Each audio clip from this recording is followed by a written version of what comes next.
jerseys as Nike is officially retiring them. It's going to be Yu Darvish on the hill for the Pods going against Zach Gallen for the Diamondbacks. First pitch is set for 6:40.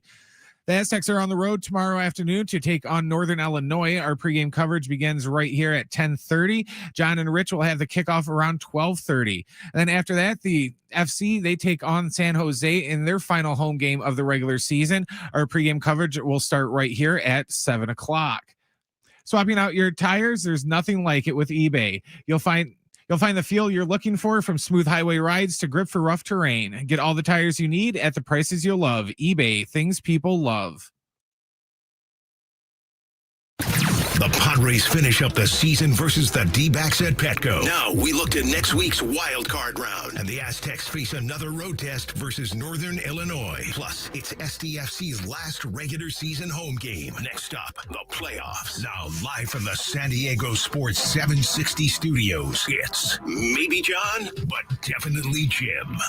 Yeah, it's not John today. It's just Jim and Brent. Happy Friday, everybody out there in San Diego. 4-hour show for you today. Really good show for you today. We have a bunch of guests lined up. Adrian Garcia Marquez is going to join us at 3:30. Greg Camarillo, our weekly Friday NFL guest, going to join us at 4:30. Kevin's going to join us at 5:30. And then John's going to join us from Chicago at 5 p.m., where the Padres will be going to next week for the wild card round. It's not officially official yet, but Cubs all over the Cardinals today. I think it was 11-1. It was 11-1 last I saw, yeah. Yeah, they actually just won the game 12-1. So their magic number is down to 1 to clinch the 4 seed. The only way that the Padres could get the 4 seed now is by sweeping Arizona and the Cubs losing their next 2 games against the Cardinals. Is that likely? Probably not. I think the percent chance of that happening is actually very low. You know, Arizona still has something technically to play for, and they moved all of their starters, not all of their starters, but they just moved Zach Gallen back to tonight, and then they have their regular starters for tomorrow and Sunday. And now the question is, you know, do you try to chase something with a very low percent chance of happening? Or do you just say, you know what, we're not going to, you know, put too much stress on our team this weekend, not a lot of high leverage moments that we're going to, you know, stress our guys out. And we're just going to concede that, look, us getting the 4 seed, probably unlikely. Let's gear up, get ready for, you know, next week in Chicago. I think that's the strategy that's going to be used. I do. I would be shocked if the Padres try to go all out in the next couple days, especially knowing that, you know, they need to hit a flush here on the final card. I don't think it's going to happen. I just don't. So now we move our sights to Chicago. It's pretty much official. I think I'm going to call it official. Padres Cubs next Tuesday. We don't know the time yet. We'll find that out on Sunday night, late Sunday afternoon, after all of the games are completed. They're going to Chicago. And look, on one hand, we talked about this yesterday after the Dodgers clinched the National League West. On one hand, you know, I feel a little disappointed. I mean, what about you out there? 70470, start your message with team. 877-767-4760 if you want to weigh in today. But there has to be just a little disappointment right now, because this team had it set up for them perfectly. Easiest schedule in baseball in September, record-wise. I'd be curious to see if that's still held up. They had a 1-game lead in the National League West at one point. And now they're the 5 seed going to Chicago. What happened?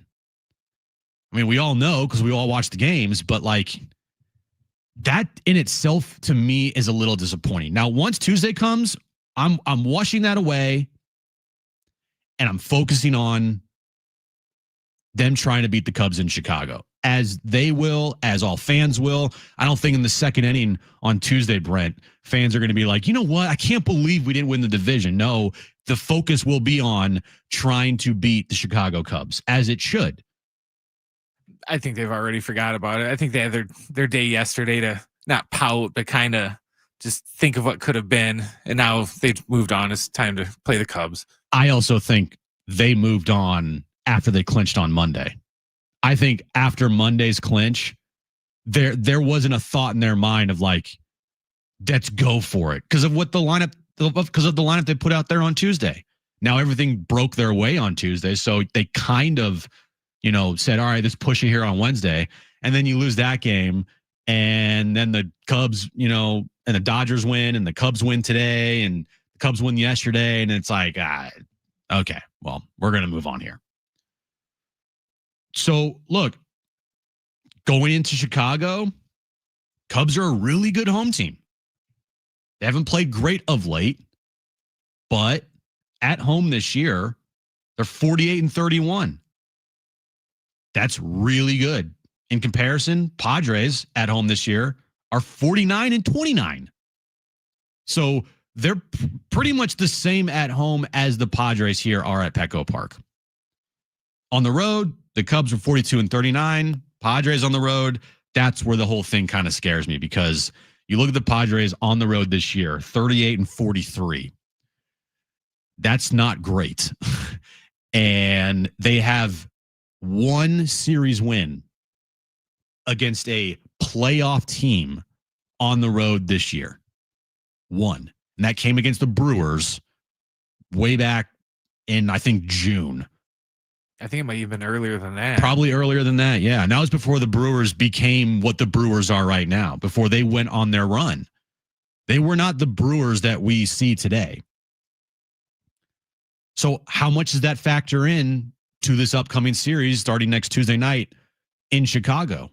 I think it factors in a little, but also you have to look at this as it's the postseason. Anything can happen. Padres back in 2022, they ran through two 100-win teams, and they were only an 88-win team. I think it was 88 wins. Yeah, 88, 89.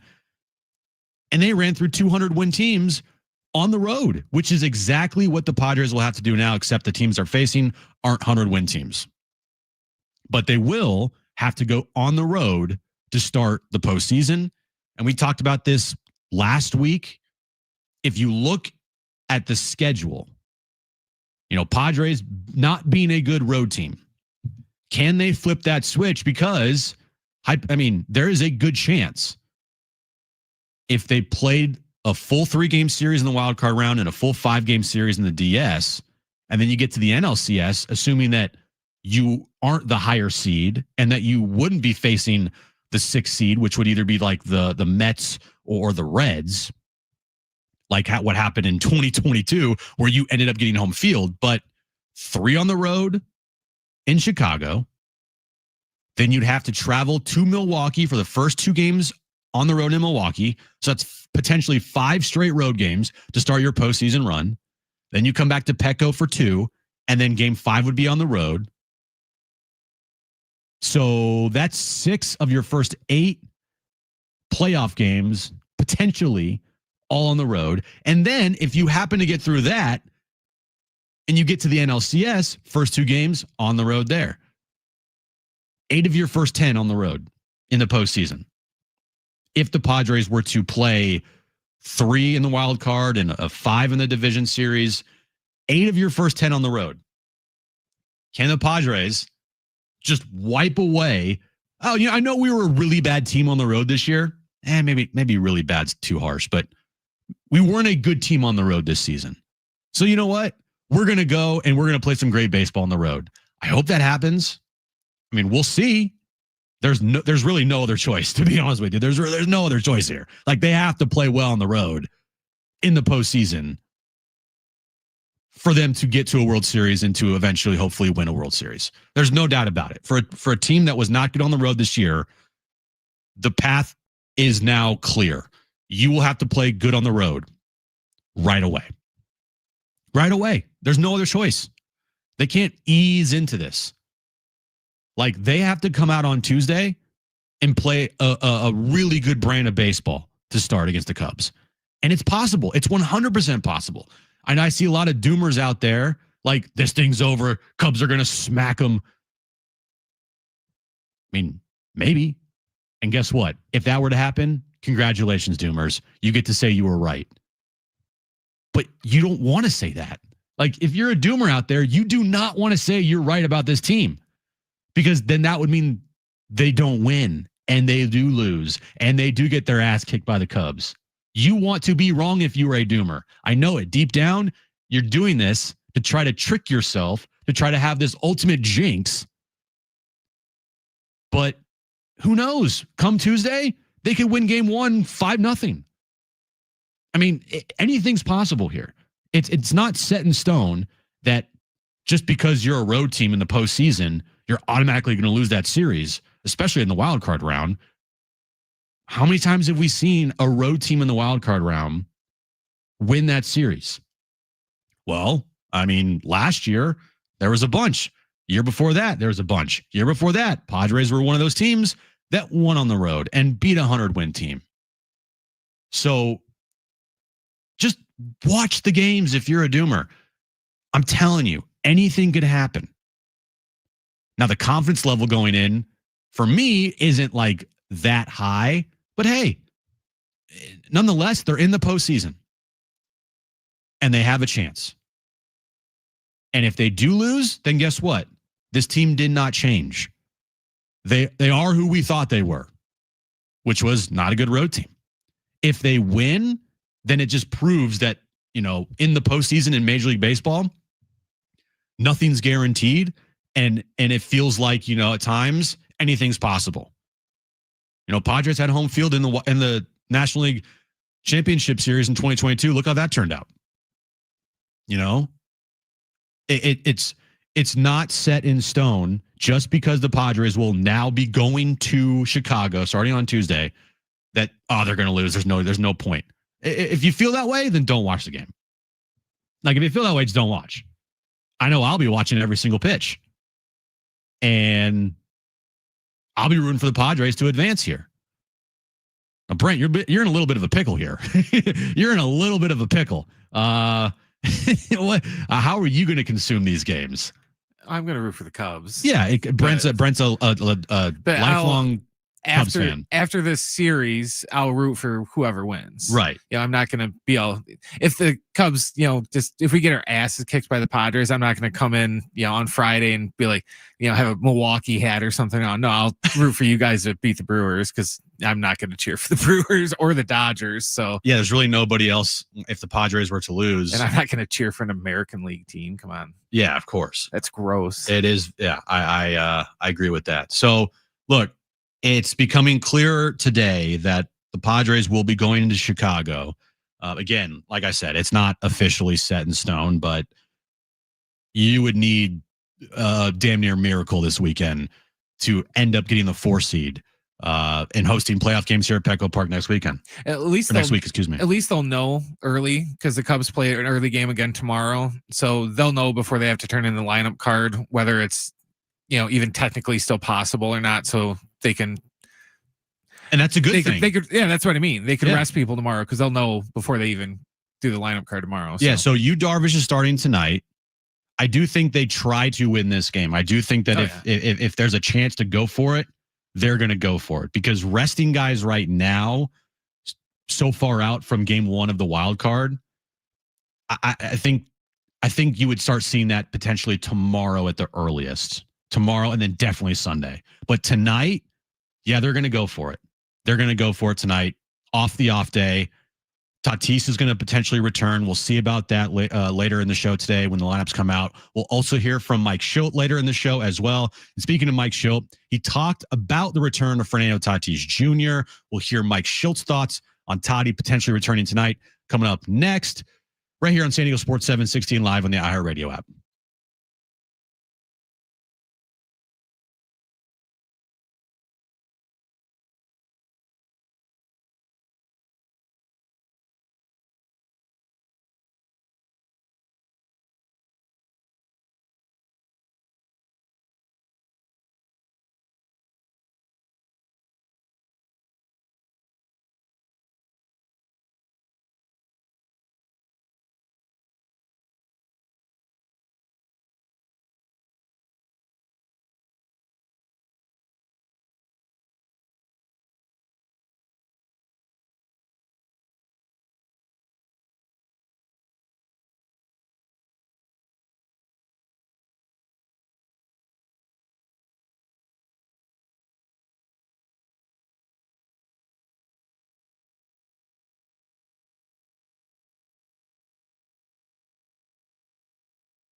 All right, back here on John and Jim. Speaking of SDFC, Adrian Garcia Marquez going to join me at 3:30 today to talk about their home finale tomorrow night against San Jose.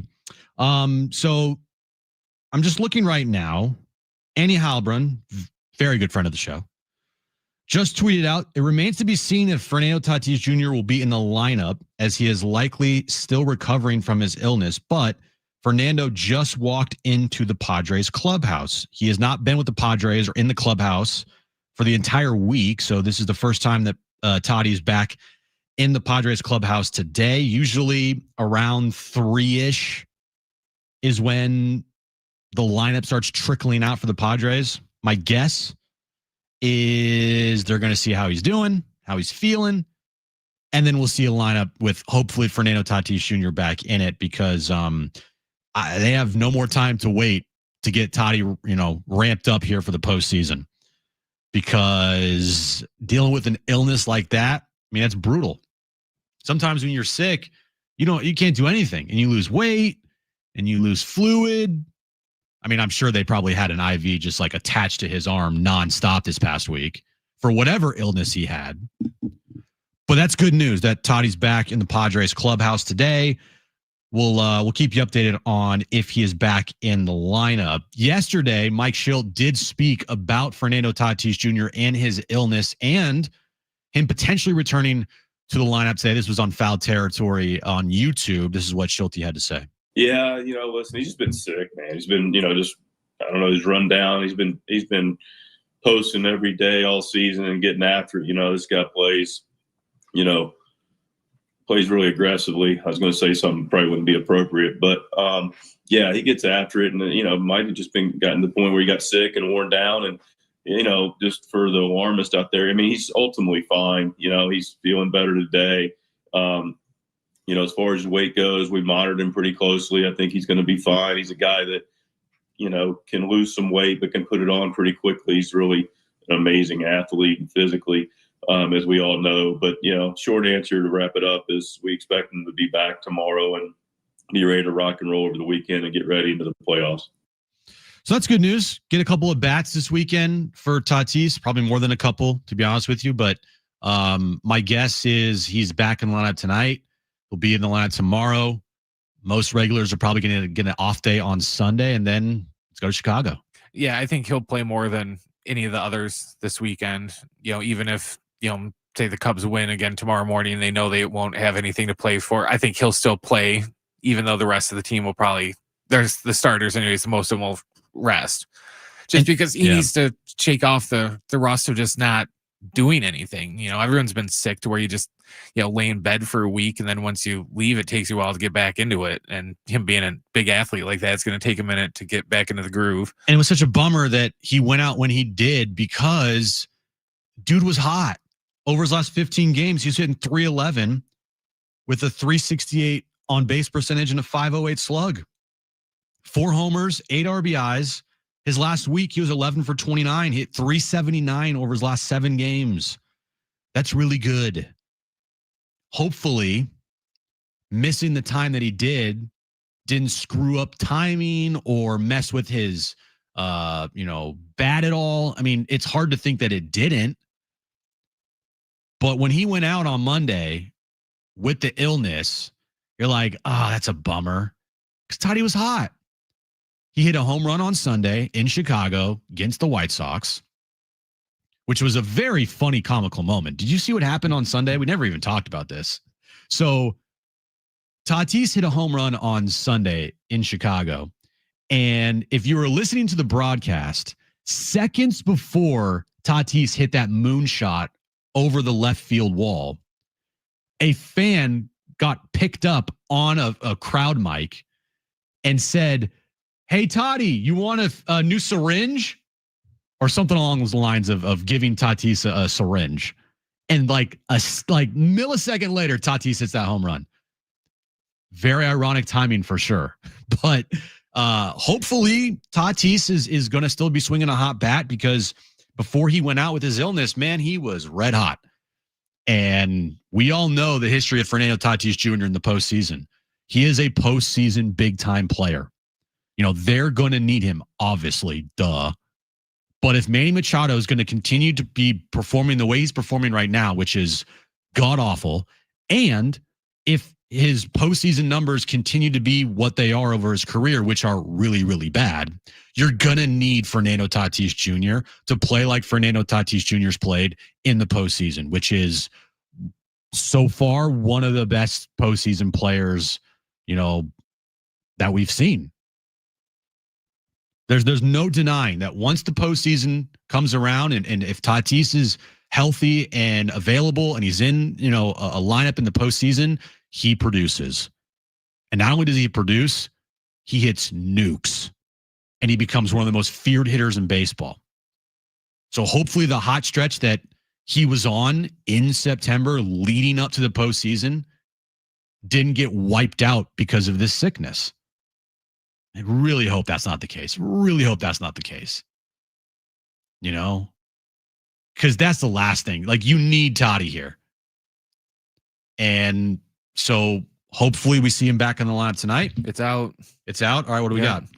He's batting leadoff. Okay, he's batting leadoff tonight. Any other changes in the lineup, or is this the regular lineup? I'll just run through it quick. Tatis is batting leadoff. Farais is hitting second. Manny's hitting third. Jackson's batting cleanoff. Then Xander's at fifth. Sheets sixth. O'Hearn 7. Crony 8th. And for me 9th. So pretty much standard lineup. Standard lineup. That's good news.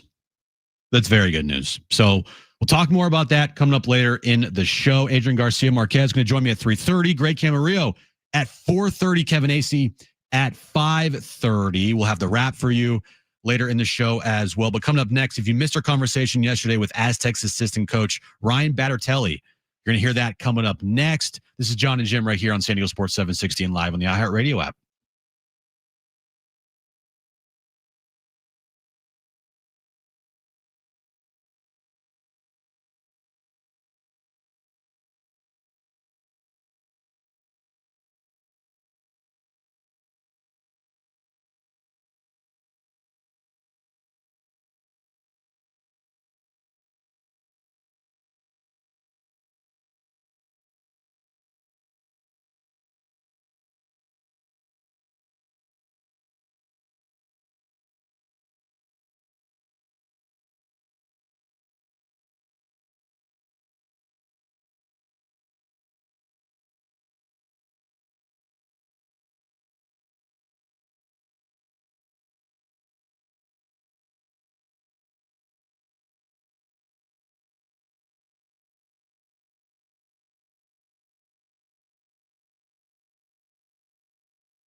This report is sponsored by Toyota of Poway in the heart of San Diego.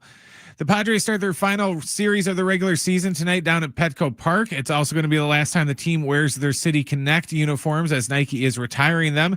As we just talked about, Fernando Tatis Jr. is back in the lineup and batting leadoff. It's going to be Yu Darvish pitching for the Padres and Zach Allen going for Arizona. First pitch is set for 6:40.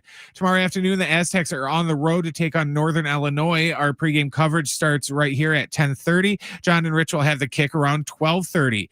Then following the Aztecs, San Diego FC takes on San Jose in their final regular season home game. Our pregame coverage starts at 7 o'clock.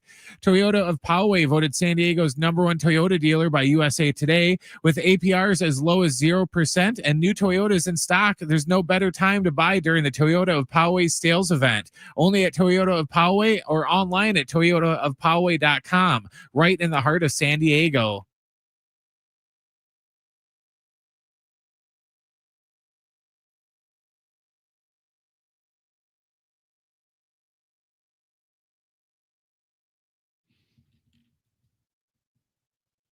All right, back here on John and Jim.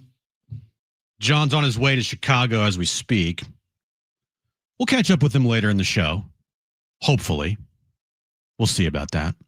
Kevin Hasty is going to join me at 5:30. Fernando Tatis Jr. back in the lineup today after missing the last 3 games with an illness. So that's good news. We'll talk about more of that coming up next. But if you missed it yesterday, Aztecs assistant coach Ryan Battertelli joined us here on John and Jim, and we asked him to start our conversation yesterday, the lead up to the regular season and how the offseason practices have been going. I think everyone kind of just has this anticipation for this time of year where, there's just a feeling that things change. Practices are longer, and you start thinking real seriously about, what the hierarchy is amongst the team and how things are going to fit together. And then you look, down the tunnel a little bit. And like you said, 3 weeks from now, we're playing a game in front of a crowd. It used to be where, the rules were you're doing most of these, games that you play in October as closed door scrimmages. And now that we're playing in front of a crowd, in front of our fans, and playing against what has become a rival from up the freeway, there's a lot on the line. And so we look at it like, we're preparing to play a game, and we're obviously not going to be in mid-season form by then. But obviously it's something that we shoot for, because once you start playing and you start going a little bit longer with practices, guys start getting tired of playing against each other and playing against the scout team. And so it's really exciting to know that you're ramping up to play against somebody else. You guys have a really deep team, maybe the deepest team in San Diego State basketball history. When you look at the depth of this team here, Coach, how did the decisions? Is it harder to make these decisions to make sure you get every guy's playing time, or how does the decisions go into making sure that the depth of your team is used in the best way possible? Yeah, it's a great question. I mean, I think those are a lot of times it's good problems to have. I mean, if you want to complain about the depth of your team and having too much talent, I mean, there'll be a lot of coaches around the country that they'll scoff at you and say, hey, those are rich people's problems. And I think, we kind of look at it the same way. And we've got incredible talent from top to bottom on our roster. And it gives us an opportunity to do a lot of different things, both offensively and defensively. And I would say one of the things that Coach Ducker is probably most talented as is putting people together. And so putting together a roster with our returners and then with new incoming players that fit well together is I think his specialty as much as anything. And whether it's our team or whether it's our staff, I mean, he has such a great feel for that. And so the depth of our roster, comes from, just continuity within our program, which is something we take pride in, and then picking the right pieces that go along with that, who are incredibly talented players that are about the right things. And so they're hard decisions to make, but there are also, a benefit to having those hard decisions. And as much as anything, as we train guys and we go through practice, the guys looking over their shoulder, knowing there's another guy that's really talented right next to them that are fighting for those minutes and those opportunities. And that's really healthy competition that makes teams go from good to great. Ryan Battertelli, San Diego State men's basketball assistant, with us right now on John and Jim, home of the Aztecs, San Diego Sports 760. So with all the depth and some of the competition that's playing out, how do you feel about what's playing out at point guard specifically? I mean, you bring in a terrific young player in Sean Newman Jr. We know about Some of the young players, LZ Harrington, a true freshman, Taj DeGorville, we saw obviously a year ago. How do you feel about the way that position is coming along at this point? Well, the competition level's high. I mean, and that's what we love to see. And there's I don't think anybody that's ahead of anybody really right now, because each one of those guys brings different things. And to be honest with you, those guys that you mentioned all fit well together at the same time. And so the different combinations, like I talked about before, is really valuable to have. I mean, Sean is super versatile. Obviously, he's a point guard and a true point guard. But you talk about Taj DeGorville, you talk about BJ Davis, LZ Harrington. Those are all guys that play really well with one another, and they're super versatile, both offensively and defensively. And so, have we set on who PG1 is yet? Absolutely not, because the competition is at its fiercest right now. And that'll evolve over time as we put more stuff in, as we get an idea of what combinations work best with each guys. And I think that's a big part of it too, is who the starting point guard may have to do with the other four guys as much as anything, is how that guy fits in with those guys and who's maybe better off the bench for us. And that's the biggest thing. And the best college basketball teams I've been around have been the guys that didn't really care what their necessarily their role is on the team, but understanding that their role is vitally important no matter what it is, and to really work their minutes when they have those opportunities. And that's going to be a part of, the coaching process for us, is getting guys to buy into what those roles are, because we will have depth, because we will have a lot of talent. It's going to be different guys on different nights. And I think that might be the same case with who's playing that point guard spot. How's Magoon looking? Magoon's been great. I mean, I'm excited to see him, every day. I mean, because I think he's making progress every day. He's doing a little bit more every day that I see him, whether I see him in the training room or in the weight room. A guy, especially at this stage of their life, gets more confident when all of a sudden the long sleeve shirts are not on anymore and the shirt comes off a little bit more. I see him on campus and all of a sudden he's basking in the sun a little bit. And I'm like, okay, Magoon of last year is not doing that. And so there's some pride that he's certainly taking in terms of his growth and development. And this happens a lot of times. He's able to see how the weight room translates into onto the court. And once he's been able to see, I mean, I think everybody who watched the Aztecs were able to see an evolution of Magoon Guaf in terms of his physicality, his strength, his ability to score around the rim. And that was a direct correlation to, one, his experience, and then also just the work that he's put in the weight room. And some of that is the work in the weight room. It's his eating habits, it's his sleeping habits, and all those things that naturally happen as young men, grow up and become more mature. And so I love, seeing where he's at, and really excited to see once he gets, fully cleared, where he can go from now until when season starts. Aztec men's basketball assistant Ryan Battertelli with us right now on John and Jim. How ready at this point is someone like Reese Waters that missed last year, unfortunately suffered that injury late in the preseason, then missed the entirety of the year? How ready is he? Plus, how careful do you need to be with him as this new season approaches? And you make sure he's ready to go for the upcoming year. Reese is ready. That's the one thing I can tell you, with certainty right now is he's ready. And I think he is working his way back into, playing, more 5-on-5 and more up and down and putting possessions together. And that's everybody with the start of practice, just because we're going up and down so much more. But he's ready. He's healthy. He's got an edge about him right now that's different. I think having sat out last year and being able to see the game through a different lens, I think is helpful for him. And it's helpful for us as coaches, because I can pull him aside and say, hey, remember the comments you were making last year about what we should be doing? All right, let's put those into action now a little bit, Coach Waters. And so, he was a coach on the sideline last year, and now he's on the court. And sometimes the bench and that view is sometimes the best teacher. And I think he'll benefit from that year and being able to see it from that perspective. But in terms of what he is, I mean, I had lunch with Reese yesterday, and I almost forgot. I mean, he played in the Elite Eight, he played in the Sweet 16. I mean, he has experience, and he's been on winning teams and obviously been in our program, so he knows what it is. And I think he's turned the page in terms of his defensive intensity. And I love seeing that, because I think more than anything, he's embraced that side of the ball. And that's what's going to, determine what level of pro he ends up becoming, is how much he can evolve his game on that side of the ball. But everyone knows what he does on the offensive side of the ball. I don't think there's a better shooter in the country. We've had a handful of guys on with us over the course of the summer, and all of them talked about how they wanted to step up in leadership roles. When you have so many guys on the team that want to become and be leaders, how does that make you feel as a coaching staff to have, a handful of guys that step up and say, I want to be a leader, I want to be a leader?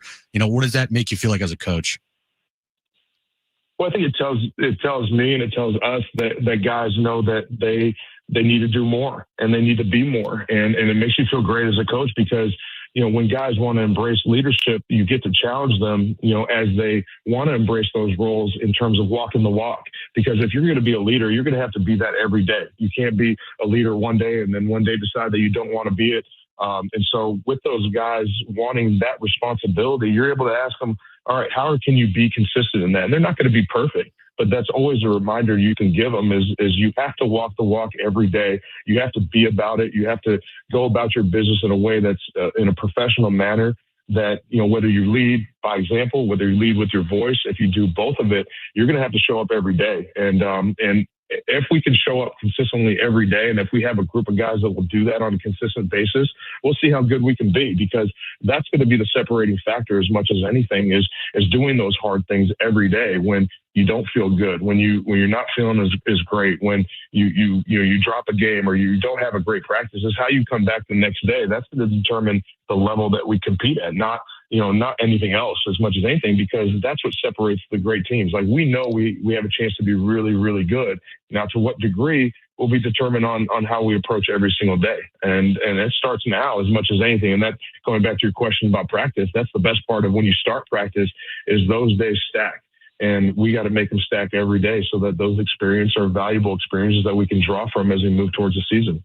It is a long journey that fans will get to see begin against UCLA in an exhibition. But San Diego State men's basketball, of course, is on the floor getting ready for these exhibition games against UCLA and USD. And then, of course, the opener of the season will be here before we know it in early November. Ryan, always appreciate your time. Looking forward to seeing you on the Mesa at some point soon. Best of luck in the preparations for the year, and thanks for hopping on. Thanks, Coach.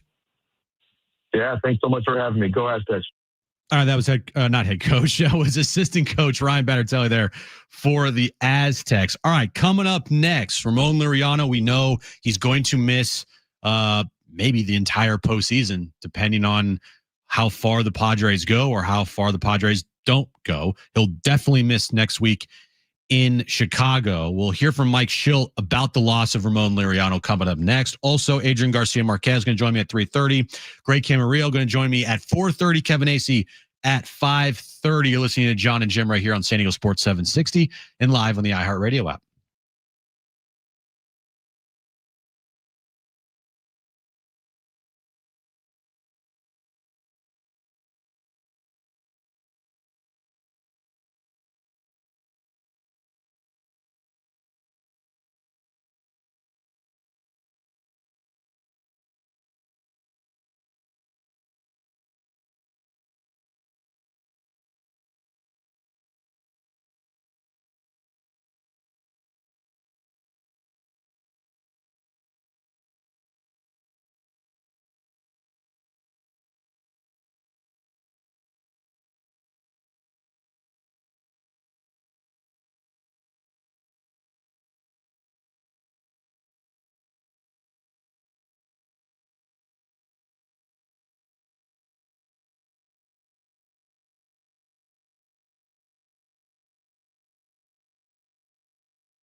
right, starting Monday, San Diego Sports 760 has 13 chances to win $1,000 every Wednesday. Or sorry, every weekday. I'm an idiot.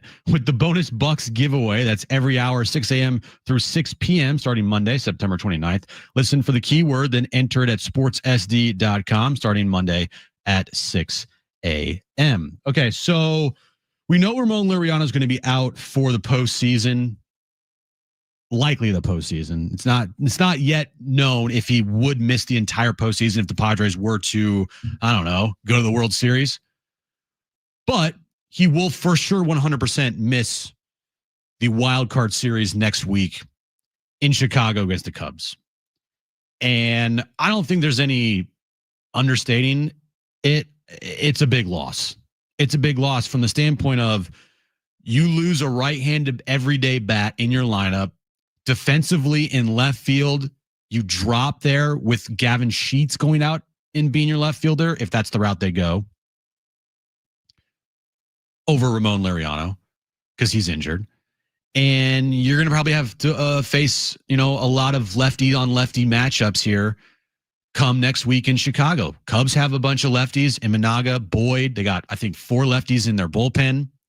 Padres are going to have, I think, 6 lefties in their lineup. Arise, Sheets, O'Hearn, Merrill, Cronenworth. No, only 5. Is that it? Am I missing anybody? Cronenworth, Merrill, Sheets, O'Hearn, Arise. Okay, so 5 lefties in their lineup.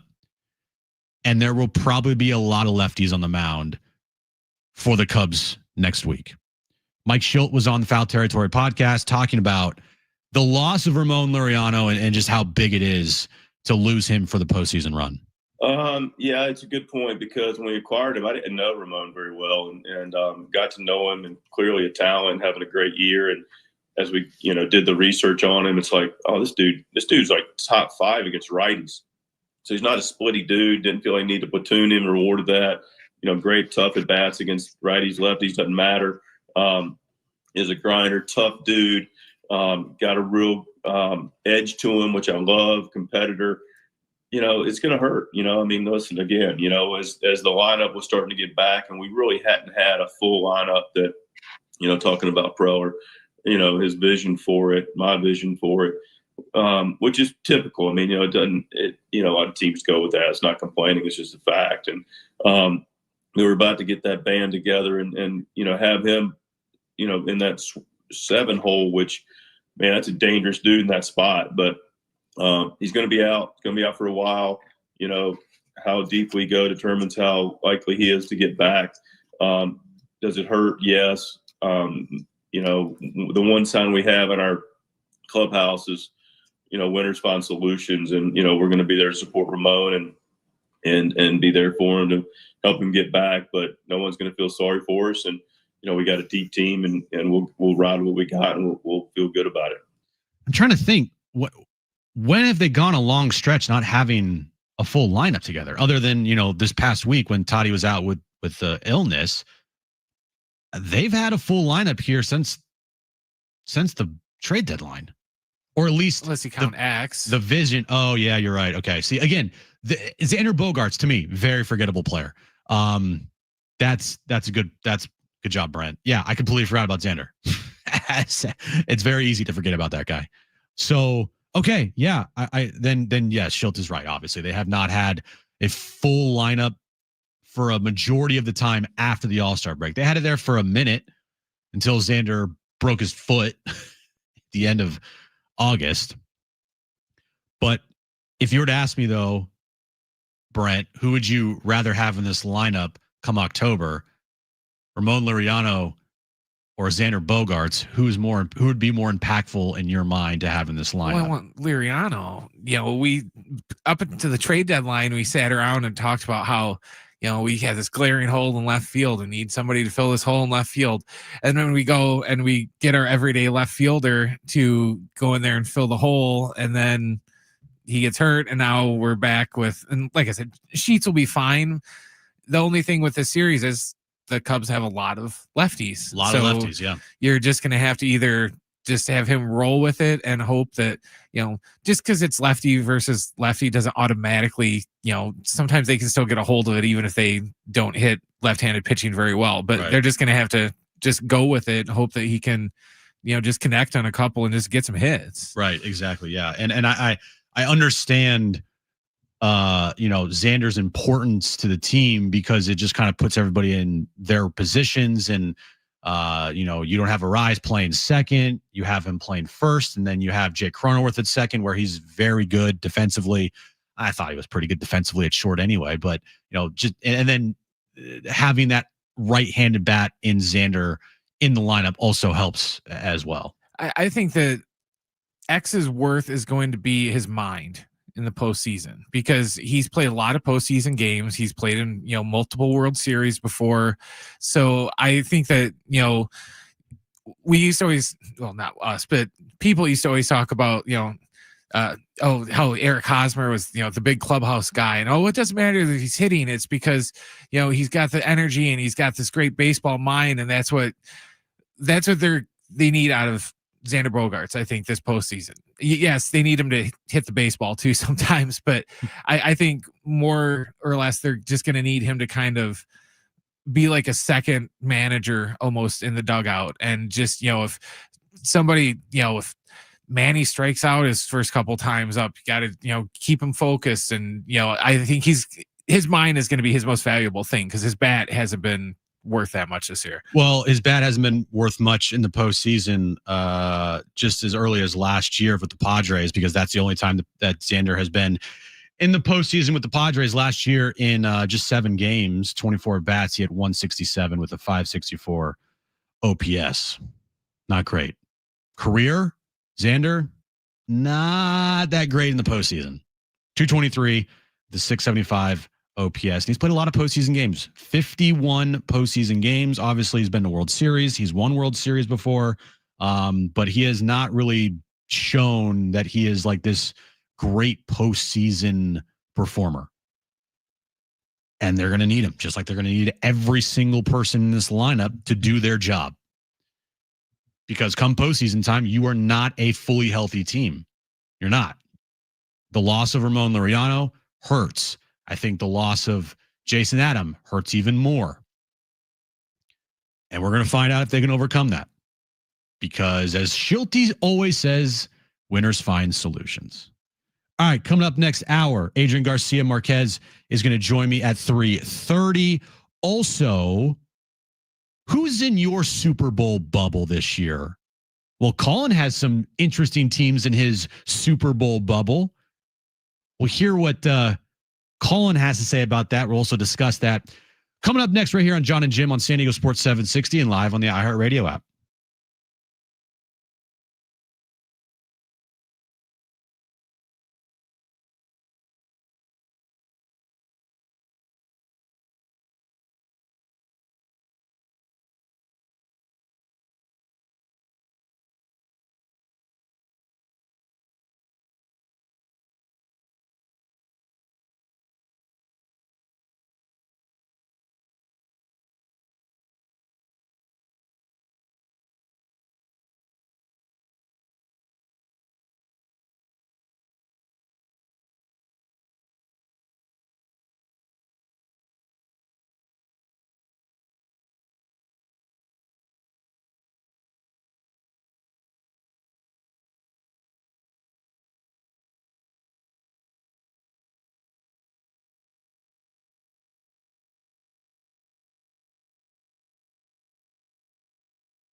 This report is sponsored by Staples.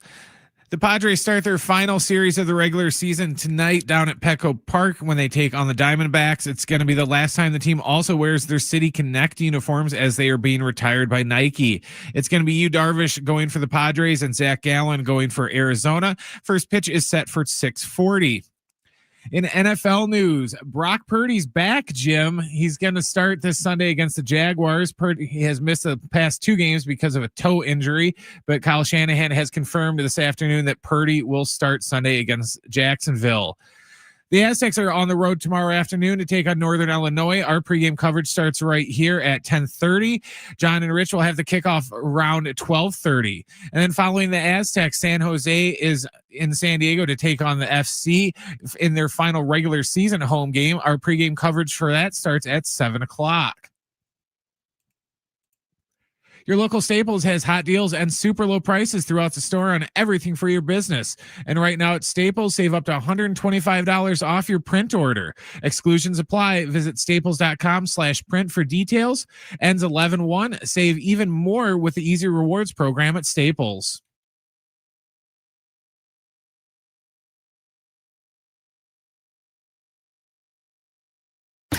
The Padres finish up the season versus the D-backs at Petco. Now we look to next week's wild card round, and the Aztecs face another road test versus Northern Illinois. Plus, it's SDFC's last regular season home game. Next up, the playoffs. Now live from the San Diego Sports 760 studios, it's maybe John, but definitely Jim. Yeah, definitely Jim on a Friday, hour 2 of John and Jim. Adrian Garcia Marquez is going to join me at 3:30.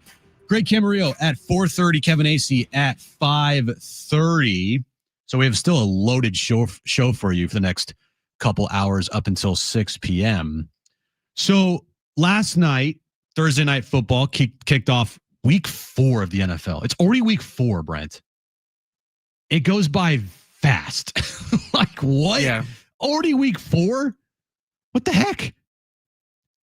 But last night, it was not a good game up until the final, 5 minutes when the thing kind of turned and Seattle misses a field goal and then Arizona goes down, they score, but left too much time for Sam Darnold. Seahawks ended up winning that game on a last-second field goal. Cardinals have lost back-to-back games on last-second field goals. I mean, that is just the most brutal way to lose a game. Now, they had a lead in the Niner game. They came back and tied the game up last night, but losing both games the way they did the last 2 weeks. And by the way, it's not 2 weeks. It's just like 4 days because that was on Sunday and then Thursday. So 2 games they've lost on field goals in the last 5 days. Just brutal from Arizona's standpoint. But now with Seattle winning last night and Sam Darnold playing well, relatively, for Seattle, Colin Cowherd has decided today to plant his flag in the Seattle Seahawks and Sam Darnold's camp. Okay. Seattle's good. Not denying that. They're in the Niners division. Am I scared of Seattle? Yeah, I am. Even though the Niners beat Seattle on the road in week 1, I am still scared of Seattle. I think their defense is very good. I think Sam Darnold makes enough plays. And, Jackson Smith-Njigba, he's a really good, potentially top wide receiver in this league. So Seattle's good, but are they Super Bowl contender good? Well, Colin Cowherd thinks so. And here's Colin's Super Bowl bubble. So the teams I think are in the Super Bowl bubble: Rams, Chargers, Eagles, Bills, Packers, and Seattle. I think Baltimore can win a couple playoff games. I don't trust their defense. I think Detroit, in the end, do I worry that the quarterback is a strictly pocket quarterback? I like the Colts. I don't think Daniel Jones is winning 2 playoff games. I like Denver. They're not playing well. I think Tampa, you got to trust they're going to win their division, but I think there's a little fool's gold winning over bad teams late. Seattle? Super Bowl bubble? Huh? Yeah, that's why I think it's funny. He went through all those things of, Baltimore is this, and this is okay, but you have faith in Seattle that they can win 2 playoff games, and it's just he loves Sam Darnold. Like loves Sam Darnold. I don't understand the love affair with him. Probably because he's from USC. So anything USC, Colin glazes that, and you know, it is what it is. But other than Seattle, and I think Seattle's a good team, and I think they're going to make the postseason, and they're going to be a tough out. There's no doubt. But 5 of the 6 teams he named in there, he's absolutely right. Like right now, Brent, who would you put in your Super Bowl bubble? Eagles, obviously. Okay. I'd still have Baltimore in it. Okay. Buffalo. Okay. I think it's going to probably be Buffalo in the Super Bowl. I don't know how many people are in our bubble. Doesn't matter. You can put as many as you want. You can put the Browns in your bubble. Doesn't matter. No, I don't think I'm going to do that. even though they had that big win last week. Huge win over the Packers. Probably your favorite win of the year, other than your Bears. Well, yeah, that was my favorite one of the week, at least. No, but pretty much Eagles, not Seattle. Seattle's going to make the playoffs, and they might win a game or two, but I just can't see them, winning the Super Bowl. But yeah, just the NFC is just the Eagles, pretty much. I don't have a lot of faith in anybody else. Okay.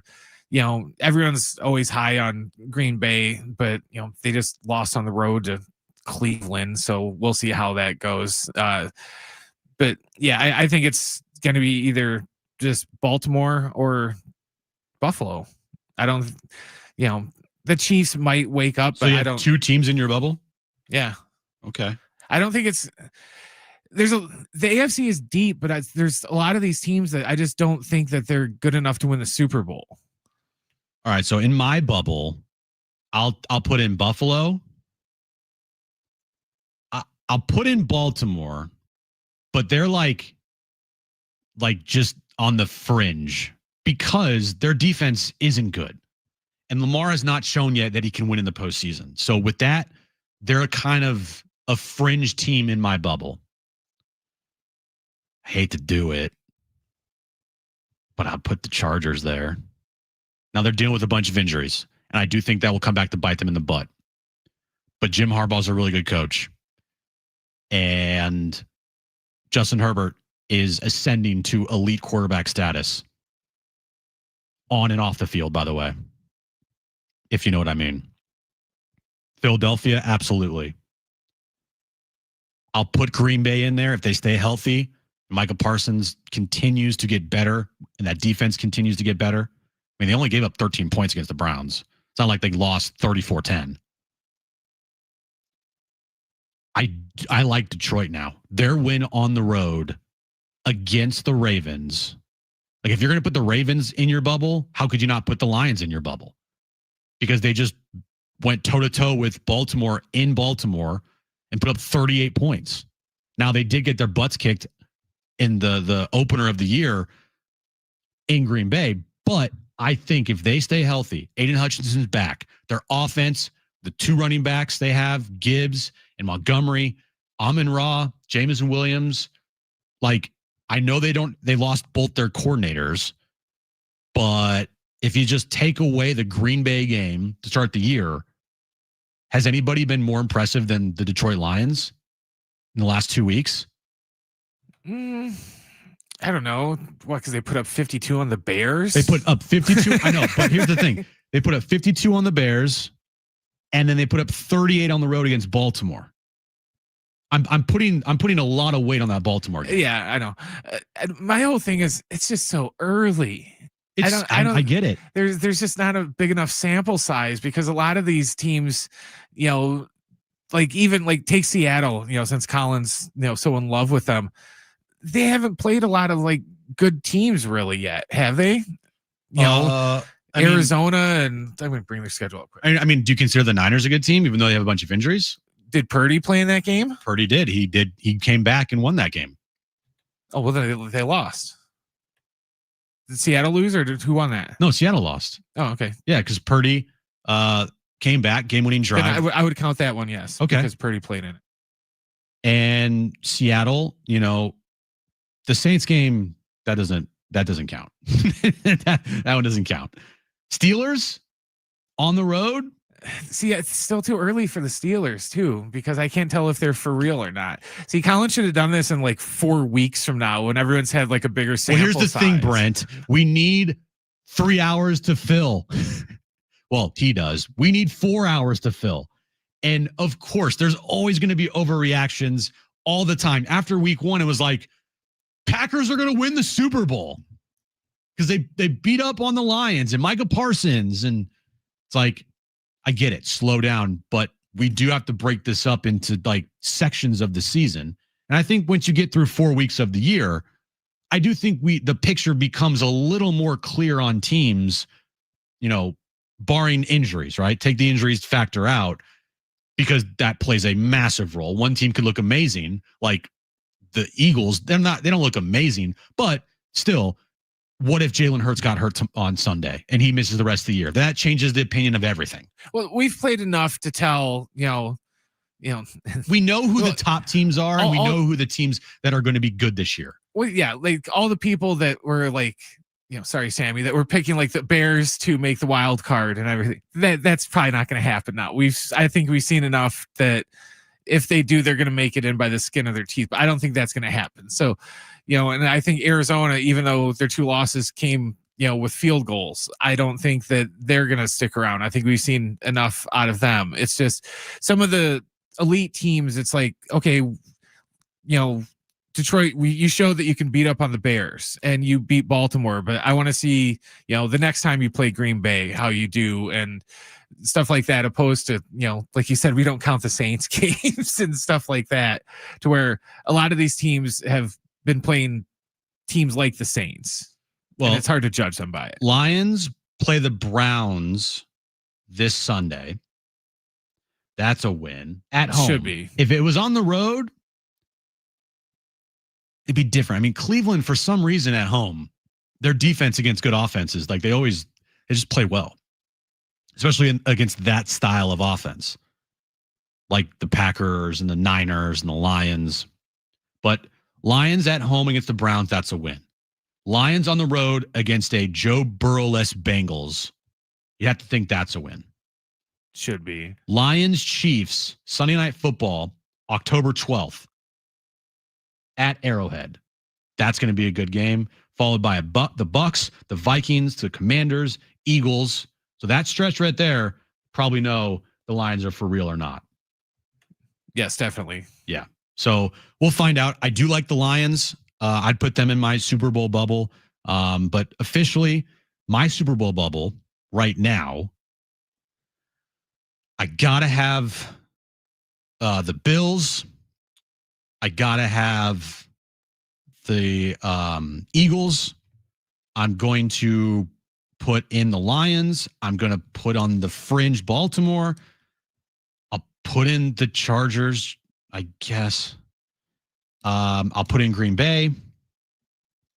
Tampa's really hurt. I want to put Tampa in there, but they're really hurt. Same thing with the Niners. If the Niners had Nick Bosa, it'd be a different story, but I can't, in good faith, even though I'm a Niners fan, put the Niners in the bubble, because losing Nick Bosa, I think, is just a massive, massive loss for them for the rest of the year. Now, the one thing that I heard about, the Niners that gave me a little hope is you just have to look back as early as last year when the Lions, who got the number 2 seed in the NFC, they lost Aiden Hutchinson early in their season. He's not as good as Nick Bosa, but still, he is an elite pass rusher in this league. They lost him. Now their defense completely crumbled on the other side of losing Aiden Hutchinson. But still, losing Aiden Hutchinson early in the year last year for the Lions, they still went on to be the number 2 seed in the NFC. Niners losing Nick Bosa early this season, they're 3-0. I still think they have a lot of work to do to prove that they could be a top team in the league, but I mean, it can be done. Winning the Super Bowl? Nah, that's not happening. But making the postseason? Yeah, I can see it happening. All right, Adrian Garcia Marquez is going to join me at 3:30, but coming up next, remember the guy that caught Cal Raleigh's 60th home run ball and then gave it to a kid, and we were like, bro, why did you do that? That ball's worth potentially over $100,000.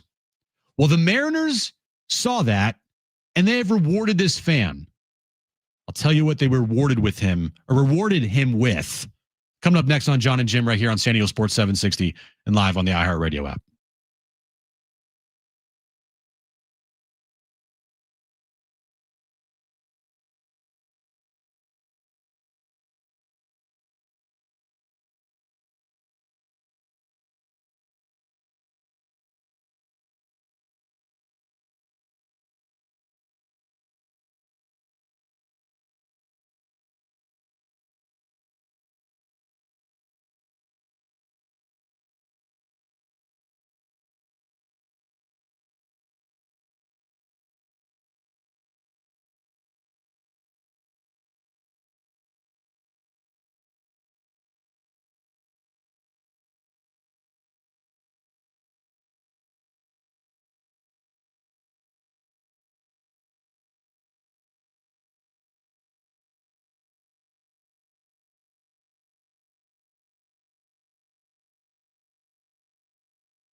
San Diego Sports 760 and iHeartRadio bring you Global Citizens Festival 2025 from New York City at Central Park's Great Lawn. Live performances from The Weeknd, Shakira, Tyla, and more, all hosted by Hugh Jackman. Join the movement to end extreme poverty now, one action at a time, at globalcitizensfestival.com. Check out Global Citizen Radio all day on the iHeartRadio app, or listen to Hit Nation tomorrow at 7 p.m. So Cal Raleigh, 60 home runs on the year. The debate about who should win American League MVP is in full force. Ben Verlander, the just Ohtani King Glazer, has made an opinion why Cal Raleigh should 100% win the American League MVP. I would love to see Cal Raleigh win the American League MVP, but it's not going to happen. It's just not going to happen. In any other year, he wins it. But Aaron Judge's numbers, like, they're too good. They're too good. You know, the only thing that Cal really has over Aaron Judge is 60 home runs. Well, I mean, Judge's got what, 51, 52? It's not like Aaron Judge has 27 home runs and he's putting up all these other numbers, and Cal Raleigh's got 60. I mean, it's pretty close. Now, if Cal this weekend goes out there against the Dodgers and hits like 3 homers to break the American League home run record set by Aaron Judge a couple years ago, even then, I think it's going to be difficult for Cal Raleigh to win the American League MVP. So he hits his 60th home run the other night. Amazing accomplishment. Guy in the stands catches the ball, immediately gives it to a kid. We talked about this the other day and how much that baseball potentially would be worth. My guess, I mean, just ballparking it here, $70,000 to $100,000, depending on, you know, how much it appreciates. I do think with the market of memorabilia, that ball could go for more than that, because the memorabilia market, the card market, the everything, like, it is just blowing up right now. And Cal Raleigh's 60th home run ball probably could have netted this guy, let's just say $100,000. All right. So let's just say that baseball was worth $100,000. So the Mariners saw it, obviously, because this made its round on social media and it went viral. So the Mariners stepped in and said, you know what? We're going to treat this fan, because of what he did for the kid, giving the baseball to a kid when he could have easily kept it and made a boatload of cash on it.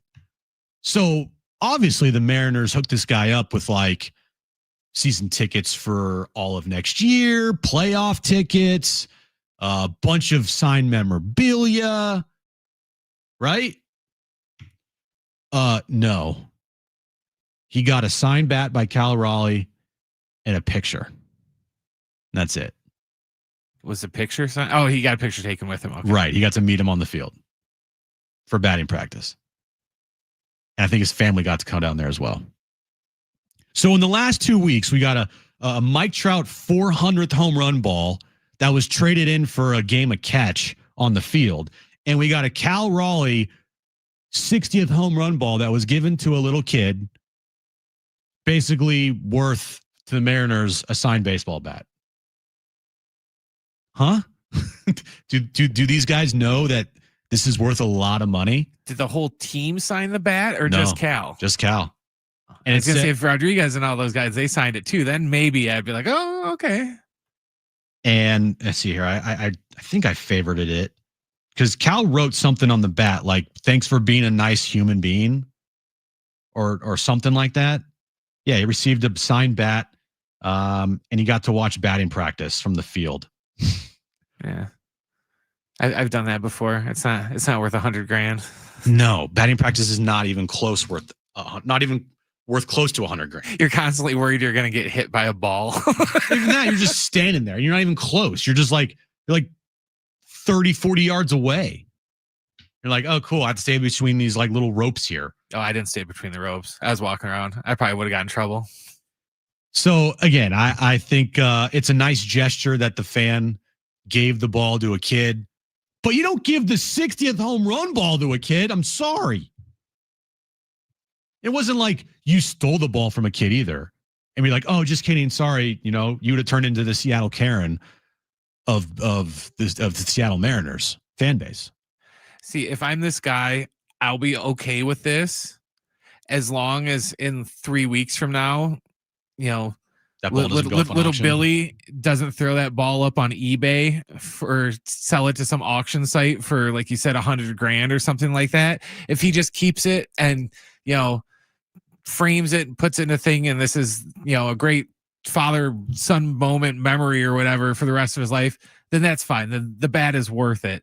But if he gave it away just for this kid to go and then have his dad sell it, then I would be mad.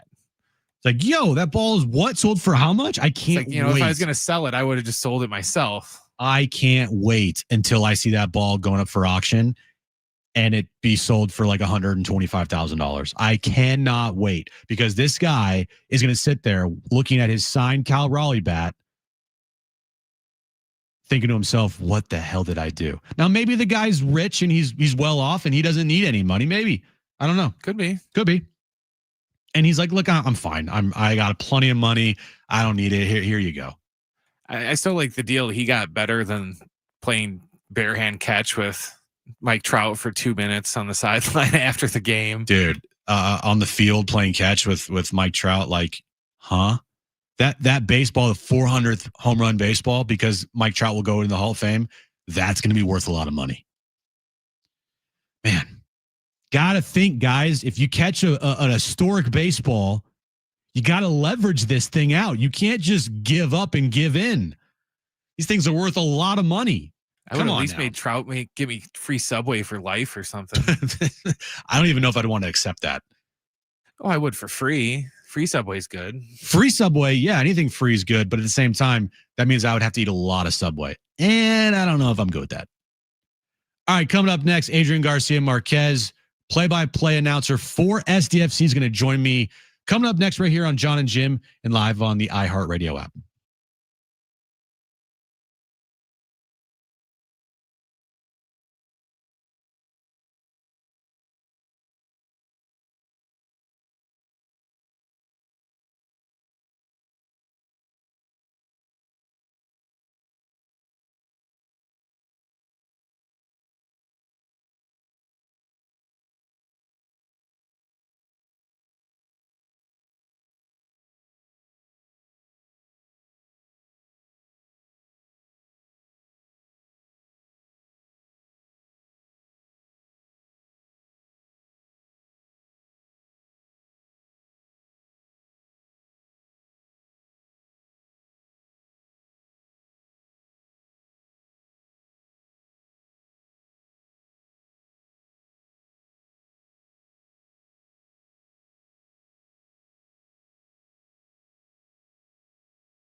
This report is sponsored by Straight Talk Wireless. The Padres start their final series of the regular season tonight down at Petco Park. It's also going to be the last time the team wears their City Connect uniforms, as they're going to be retired by Nike. It's going to be Yu Darvish on the hill for the Padres and Zach Gallen going for Arizona. First pitch is set for 6:40. In NFL news, Brock Purdy is back in the starting lineup for the 49ers. He will be starting against the Jaguars on Sunday. The Aztecs are on the road tomorrow to take on Northern Illinois. Our pregame coverage starts at 10:30. John and Rich will have the kick around 12:30. And following the Aztecs, San Diego FC plays their final regular season home game against San Jose. Our pregame coverage with Darren and Adrian starts at 7 o'clock. Don't let data limits hold you back from being the gift master of your family group chat. Switch to Straight Talk Wireless and get real unlimited data on a reliable 5G network. Straight Talk, available at straighttalk.com or Walmart.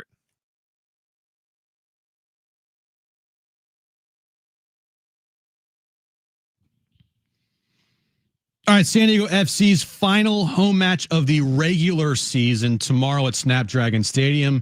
7:30 kickoff time. Our pregame coverage starts at 7 p.m. right here on San Diego Sports 760. And the voice of SDFC, Adrian Garcia Marquez, joining us now on John and Jim. First off, thanks for joining us, Adrian. And secondly, I mean, tomorrow, final home match of the first inaugural season for SDFC. Just how has the first season been for you calling these games? Buenas tardes, Jim. Yeah, it's been great, man. It's a dream come true, and I'm not understating that. I'm honestly, it's just been an absolute dream to be part of this and be part of the organization. And, just be able to put a soundtrack on this phenomenal first run for SDFC. I mean, just blowing past all kinds of milestones, mileposts, just getting everything done that needs to be done. And it's been a joy from top to bottom, working with the organization, from everybody at, the Sequan band, the Kumeyaay Nation, the Mansours, obviously Tom Penn, Tyler Heaps, and Mike Ibarras, and everybody else, Seb Morua, that's made it all happen, hermano. And I think this is why we're seeing the success. It's just because of the way this thing was run and has been run from day one. And today was a great example of all of that coming together, as it was the presentation earlier today at Singing Hills for the Right to Dream Academy first generation. Yeah, tell me about that, because you were there, you were emceeing. So how did that go? And tell us about, the Right to Dream and moving forward and how much that's going to help SDFC. I was talking to David Feitelson, who's a well-known sports writer, and one of the things that he's very controversial in a lot of the things he does, but he says, wow, this is refreshing. There's no controversy here. There's nothing but solid work being put in by many, many people. And when you see it all come together and the message that they're sending to the rest of Major League Soccer and sports in general in this country, just the way that they've done it from day one. Don Garber was there, the commissioner of MLS, and he was actually very impressed with everything that's happened because of how quick they've made it happen and how diligent they've been from day one. And then today, you get to see this, guys. You get to see like the whole thing come together with the kids. Now, can I throw the names out there? Can I say their names? Absolutely. All right. So Sebastian Danis.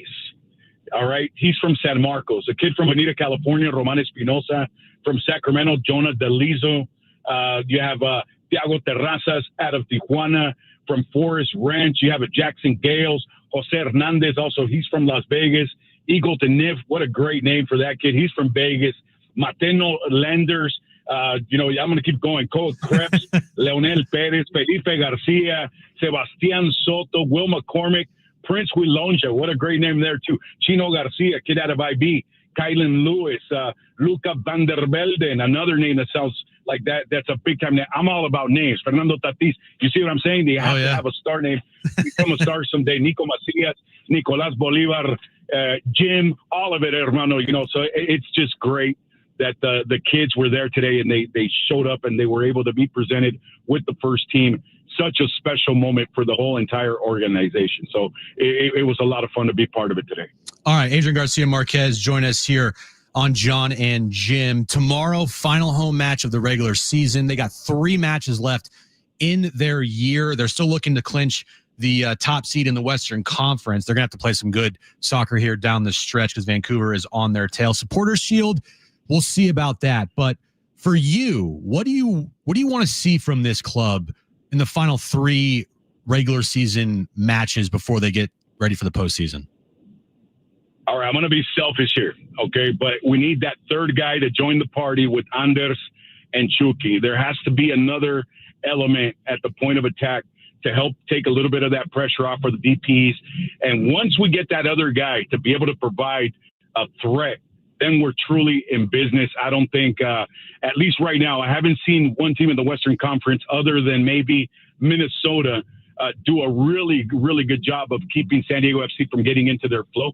So I really want to see that selfishly, just a third guy to join the fiesta up top, help Anders, help Chucky. The middle of the park is solid. The backline boys are absolutely solid with CJ Los Perros under the 3 pipes. Hermano, everything's there, and a great manager and a great sporting director in Tyler Heaps. All of the ingredients ahead of schedule. Forget that they're an expansion side. This is a very good soccer team, and I think that they're just going to close it down, lock it down here in the end. But we need that third guy to help Chucky and Anders get the job done at the end here.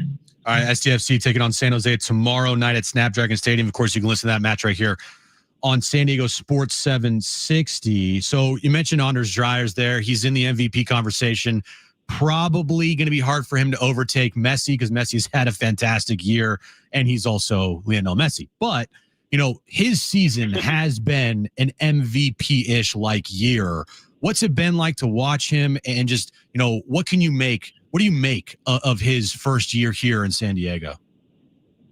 You know, it's something to be said when you show up, new franchise, new city, nobody really knows you outside of Denmark, and you pull up and say, give me the 10. I want the 10 right now. It raised eyebrows. We're like, whoa, slow your roll. Who's this guy? And here we find out who he is. 15 goals on the season, 33 goal contributions. He's been the heart and the soul of everything that San Diego FC have done, along with Jeppe Terskop. You can throw in Irving Chucky Lozano, but Anders Dreyer, it's hard. You know, we always talking about MVP races and what it means. The most valuable player. I all due respect, and I love Messi. Messi's the greatest player, one of the greatest to ever live behind Pelé and Maradona. But I just think that if you take Messi out of the equation in Miami, I still think Miami will be in the hunt. They'll still be winning games. You take Anders out of the picture here, and I don't know if this team functions in the same form and fashion the way that we've seen. So he's definitely been the most valuable player on San Diego FC, and it's just a joy to watch him play, how he tracks back, how he does so many of the unselfish things as a player. He could totally act star power and be that guy, but he's not. He tries to show you and lead by example as a team player all the time. And I feel that that's been contagious across the board with Chucky, with Jeppe, with Anders, with Anibal. And then you see the young guys, see the older guys, if you will. They're not old. They're all really young, but the veterans behave that way. So what do you think you're going to do as a younger player? You're going to behave the same way and let them lead you. So I think that all of that put together, Anders Dreyer has been a great example on and off the field. Adrian Garcia Marquez, voice of SDFC, join us here on John and Jim. Of course, SDFC's final home match of the regular season tomorrow night, 7:30 against San Jose.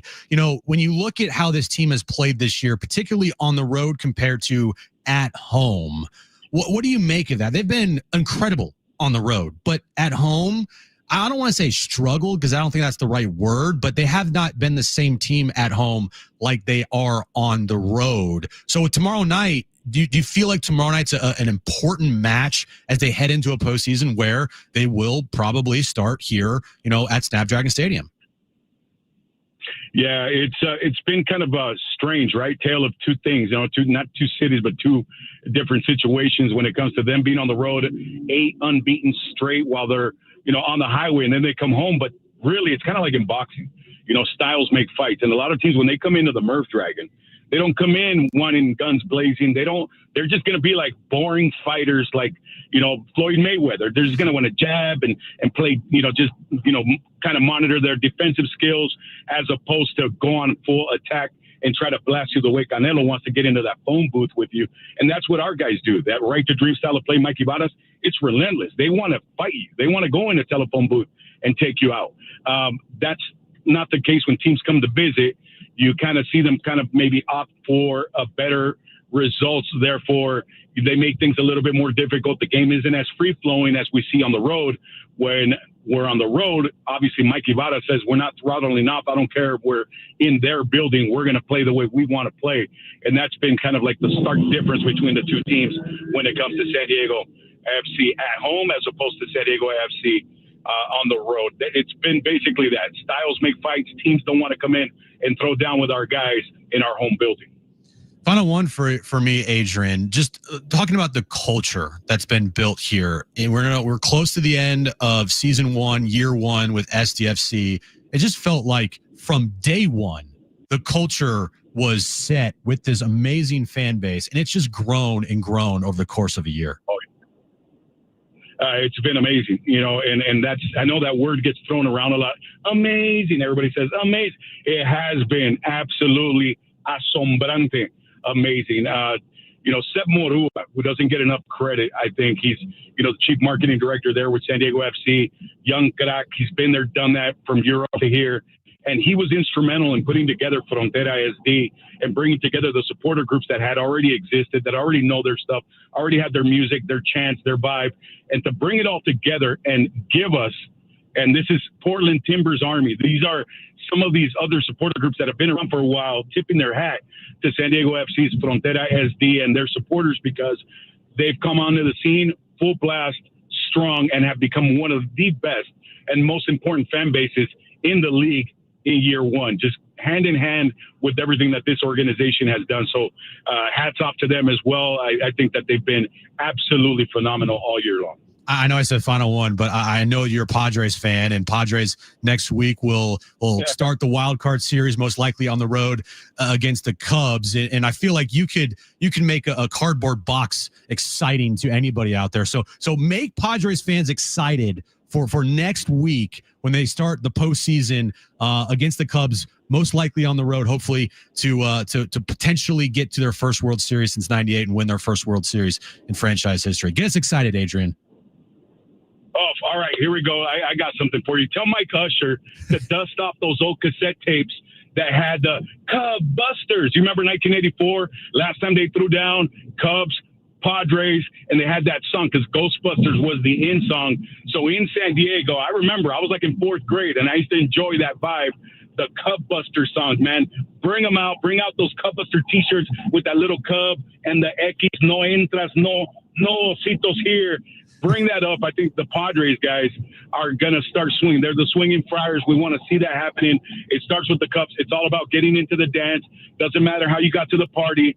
All the chicas are going to be there, and Fernando's going to want to talk and do it with the bat. Manny Machado is going to wake up. I think everything's going to come together at the perfect time for the Frailes to go after it. And like you said, go chase it down for the first time since 1998. Get into that fall clásico. Let's go. I was -5 in 1984, Adrian. So does that make you feel old? Hey, I was only in 4th grade, man. I was still a little kid. Okay, myself, that's fine. So yeah, if you're you good.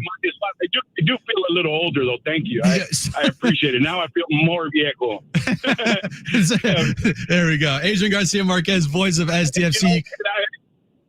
What's up? And just real quick before we go, man, and I'm already feeling old already with the Chargers with that 3-0 start for the first time since 2002. And I was remembering the Chargers back in the day, obviously, when they had those nice little run-ups, getting things started, open the season strong. We're kind of taking the clock back.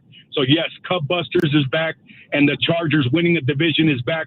Everything is lining up. San Diego FC joining the party. Let's go, Jim. Vámonos. Love it. Adrian Garcia Marquez, voice of the SDFC, joining us here. We'll talk to you later. Have a great call over the weekend, and we'll talk to you soon. All right, man?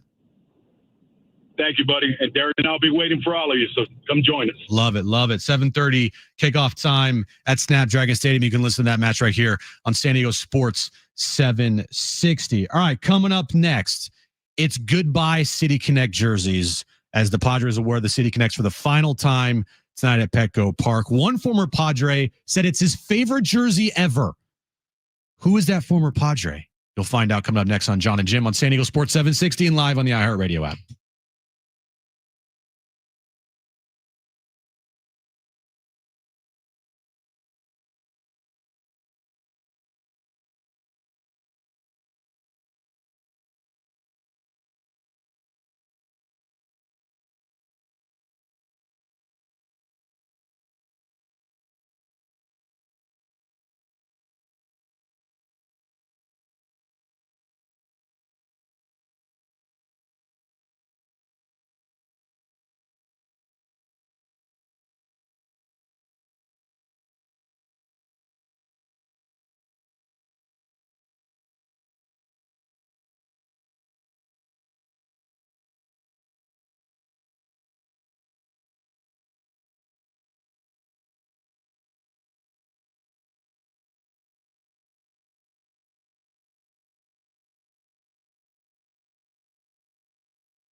All right, back here on John and Jim.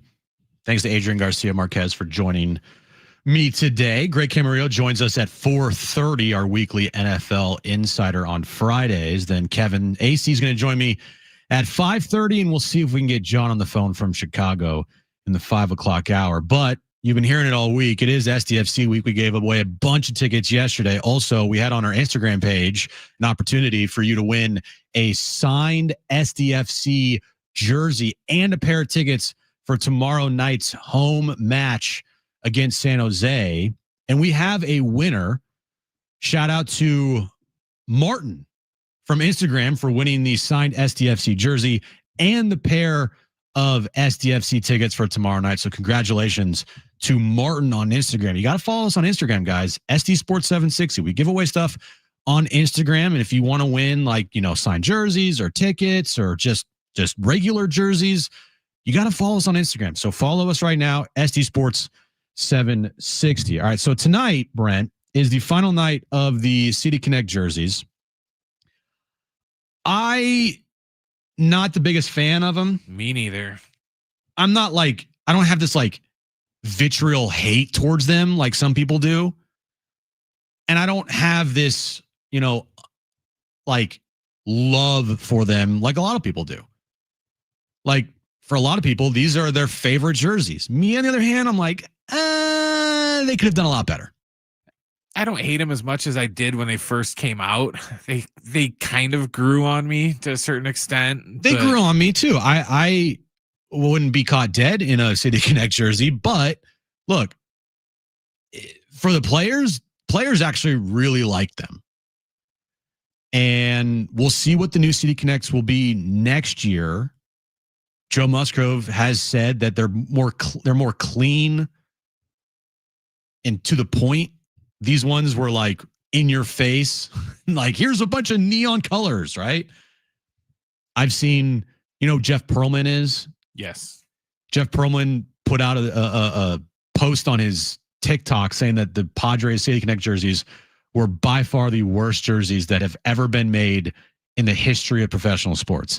Yeah. I wouldn't go that far. I think that's a bridge too far, but I will say,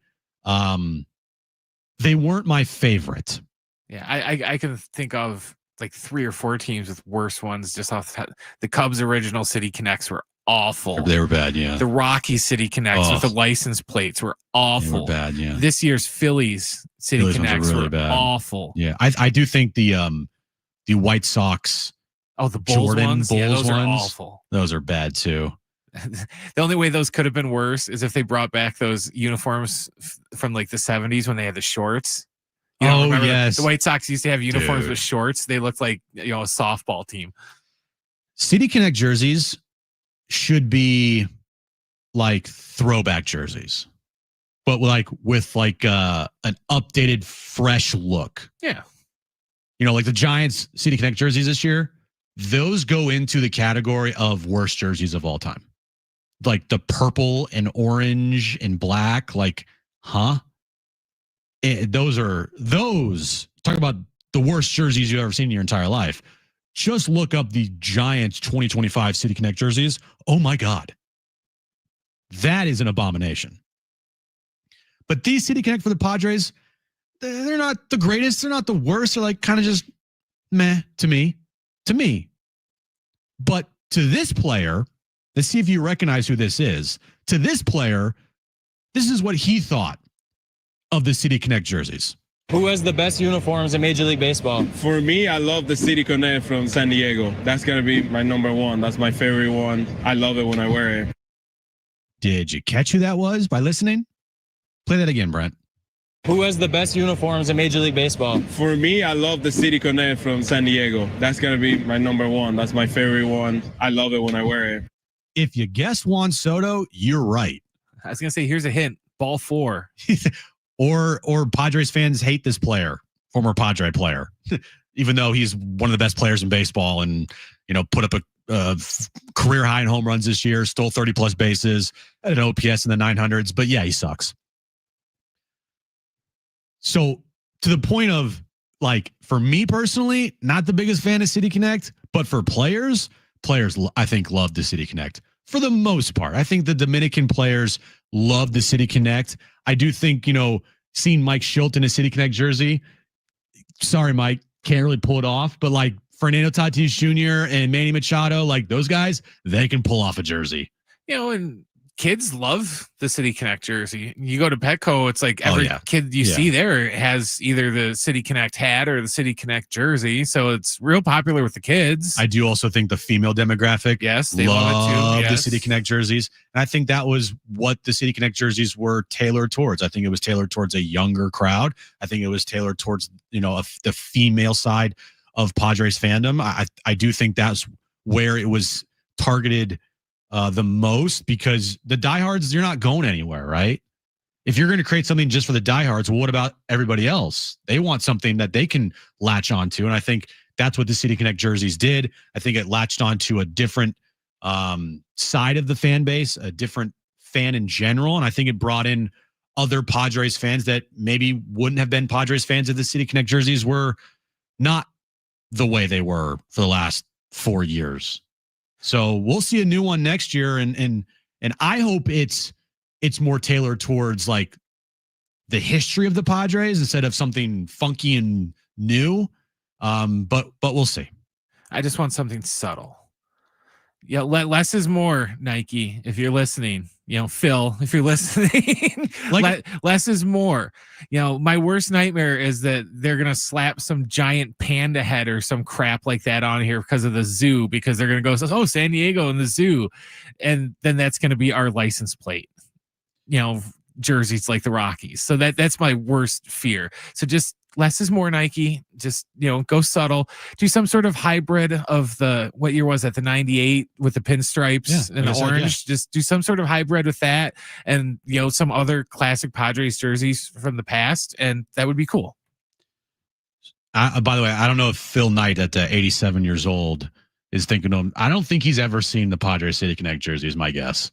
Do you think he's seen the Padres City Connect jersey? He might. His accountant probably saw the check once or twice. Do you think he's like, let's look to see what the Padres City Connect jersey is? He's like, no, we need 20 more Oregon variants. Right. All right. Coming up next, we have the wrap next hour, and Greg Camarillo going to join me at 4:30. Stay right here on John and Jim on San Diego Sports 760 and live on the iHeartRadio app.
This report is sponsored by ChooseChangeCA.org. The Padres start their final series of the regular season tonight down at Petco Park against the Diamondbacks. It's also going to be the last time the team wears their City Connect uniforms, as they're being retired by Nike. It's going to be Yu Darvish going on the hill for the Padres and Zach Gallen going for the Diamondbacks. First pitch is set for 6:40. The Aztecs are on the road tomorrow afternoon to take on Northern Illinois. Our pregame coverage starts right here at 10:30, and John and Rich will have the kick around 12:30. And following the Aztecs football game, San Jose is in town to take on San Diego FC in their final regular season home game. Our pre-match coverage with Adrian and Darren starts right here at 7 o'clock. Addiction to drugs, including opioids and stimulants, can strip away the things that make you uniquely you. Recover your life. Choose a proven drug addiction treatment option that's right for you. Recover you at ChooseChangeCA.org.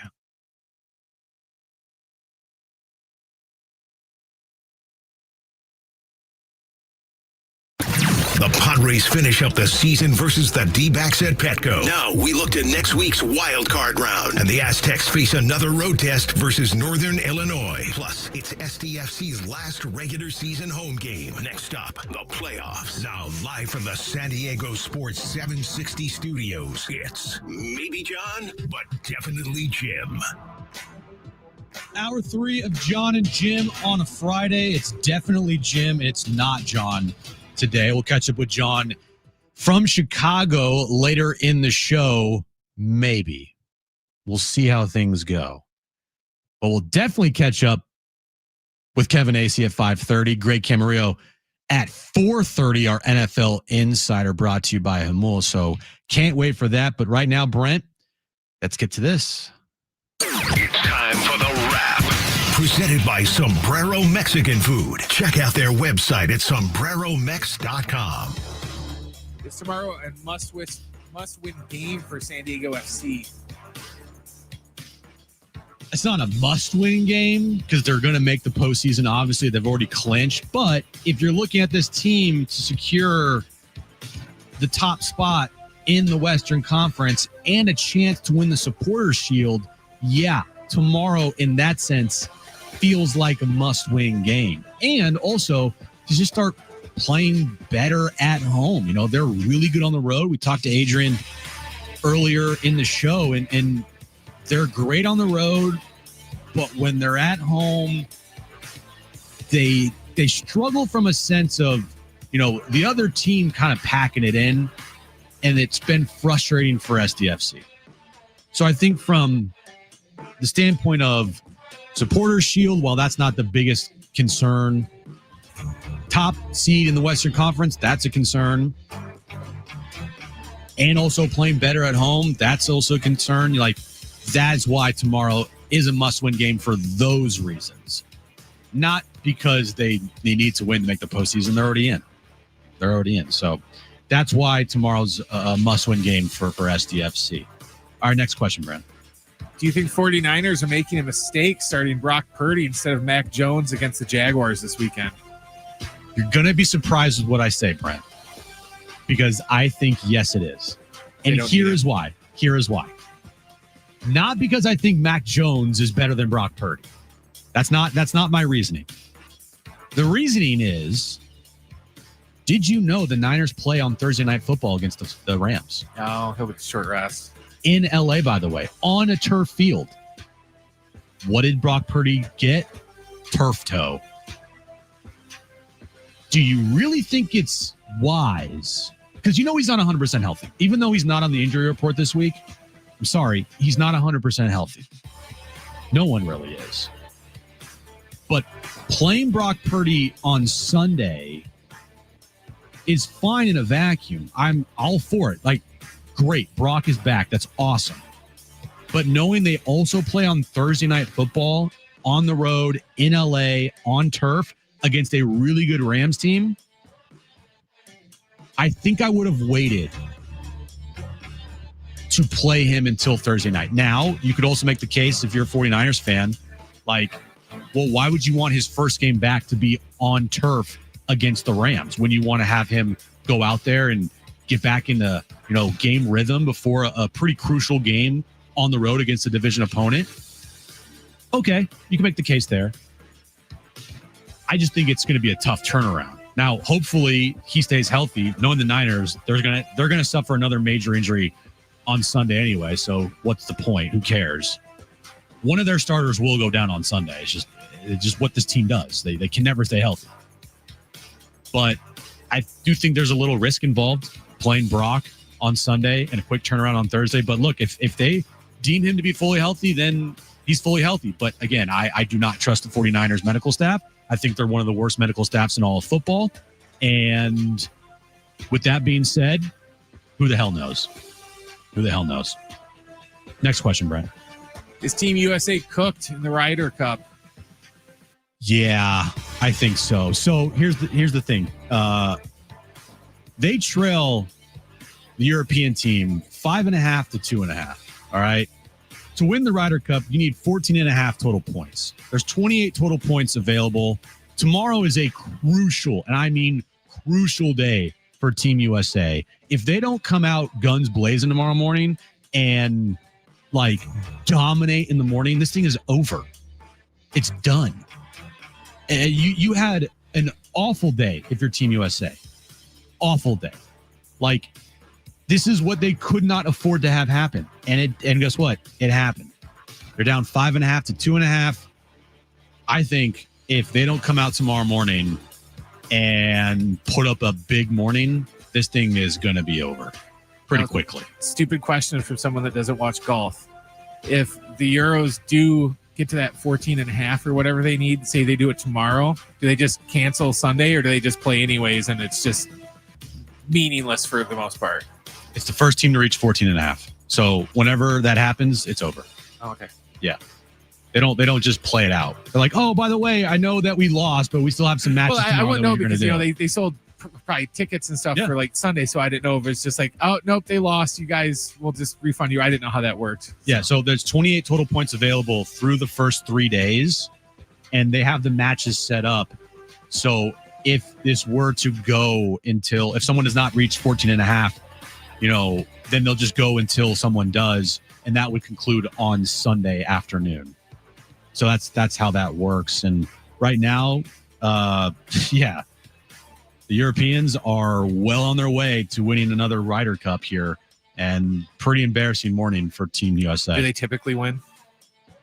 Yes and no. I mean, if you think about it, Team USA has the better players. So in that sense, Team USA should win. It's almost like, I'm not going to say it's like Team USA basketball in the Olympics, like you have to always win if you're Team USA. But if you just look at the rosters for Team USA compared to the Europeans, Team USA on paper is better.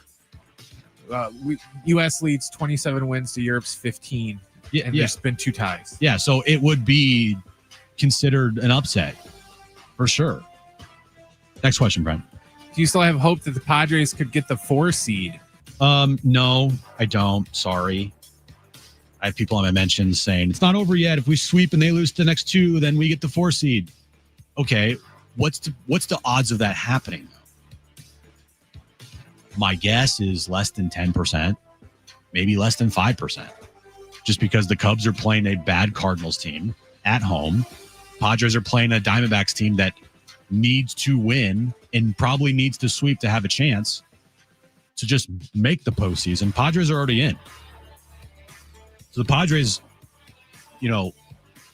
aren't playing for much this weekend. That's how I view it. And I think that if, the Cubs win tomorrow morning, you're not going to see anything from the Padres at all, because I just think that they're going to see the writing on the wall, and there's no reason to push it here, because the most important thing for them going into the postseason right now is the health of this team, regardless of where they play. And they can't afford any more injuries. They've already had enough to keep players. Xander returning from a broken foot, that's good news. But then you lose Ramon Laureano. That's really bad news. Also, losing Jason Adam for the year, bad news. You see what's happening in your bullpen right now. Guys are struggling.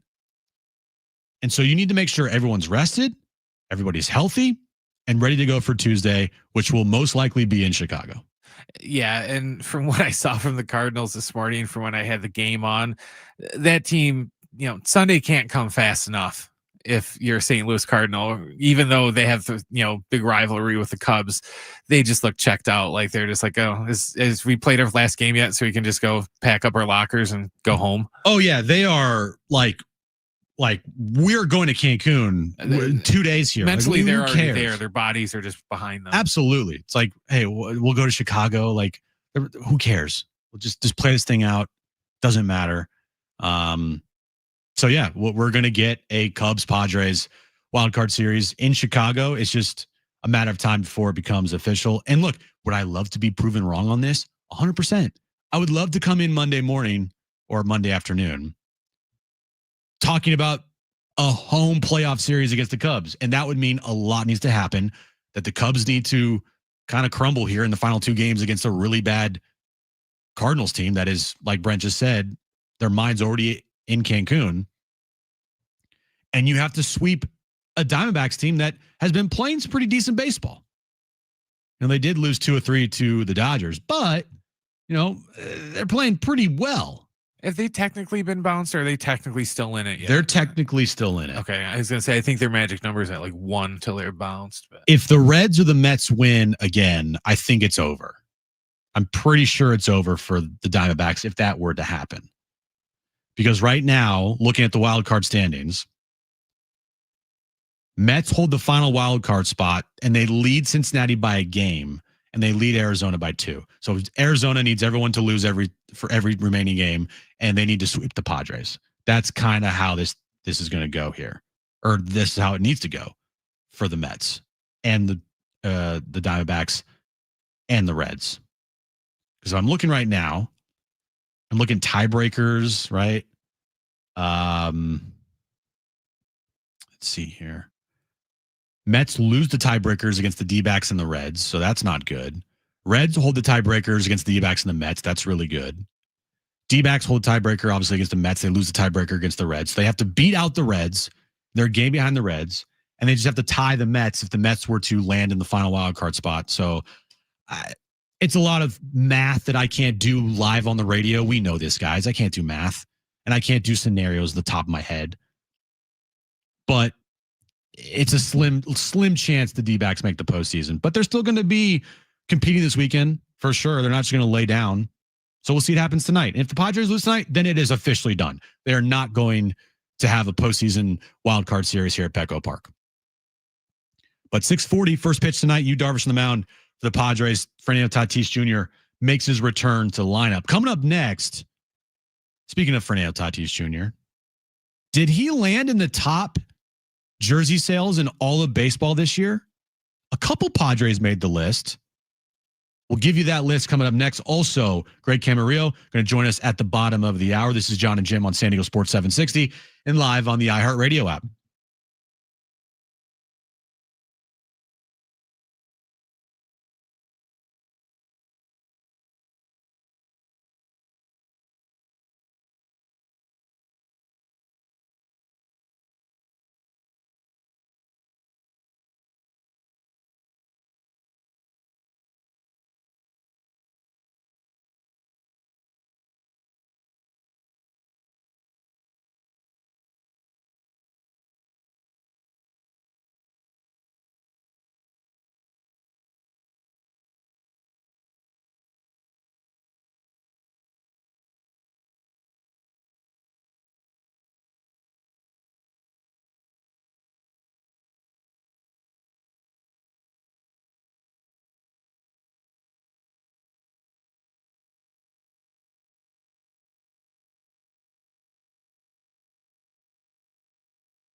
San Diego Sports 760 congratulates all our $5,000 winners in iHeartRadio's Thank a Teacher, powered by Donors Choose. There's still time for you to nominate a public school teacher making a difference, and maybe they'll be one of our next winners of $5,000 winners to make over their classroom. Help us say thank you to the educators shaping our future. Nominate your favorite teacher now at iHeartRadio.com/teachers. Greg Camarillo going to join me at the bottom of the hour. Kevin Acee next hour at 5:30. And we're going to hear from John here at the top of the hour, maybe from Chicago. So every year towards the end of the season, we see who are the top jersey sellers in baseball. Usually it's a bunch of Dodgers and Yankees and Mets. And so no different here once again. Shohei Ohtani, shocker, is the number one jersey seller in all of baseball. Aaron Judge is number 2, shocker.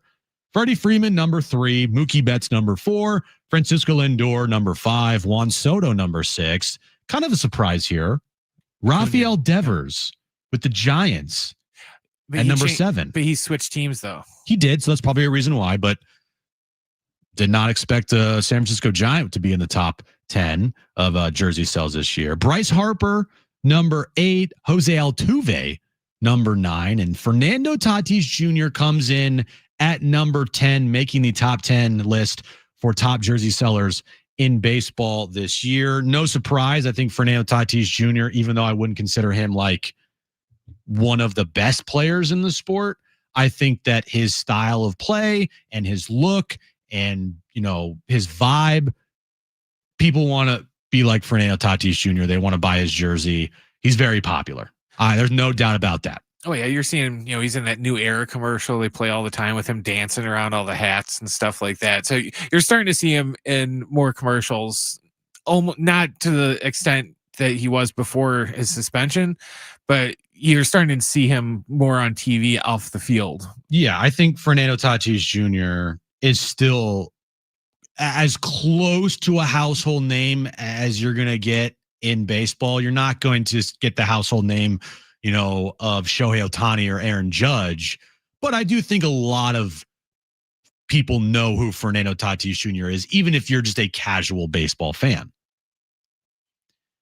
And then you look at the rest of the list, and you get to the top 20 now. Ronald Acuna Jr. is 11th. Clayton Kershaw is 12th. Jarren Duran, 13th. Ellie De La Cruz, 14th. Vladimir Guerrero Jr., 15th. Pete Crow Armstrong, 16th. Pete Alonso, 17th. Paul Skeens, 18th. And Manny Machado, 19th, with Cal Raleigh at number 20. That's the two on there that surprised me the most.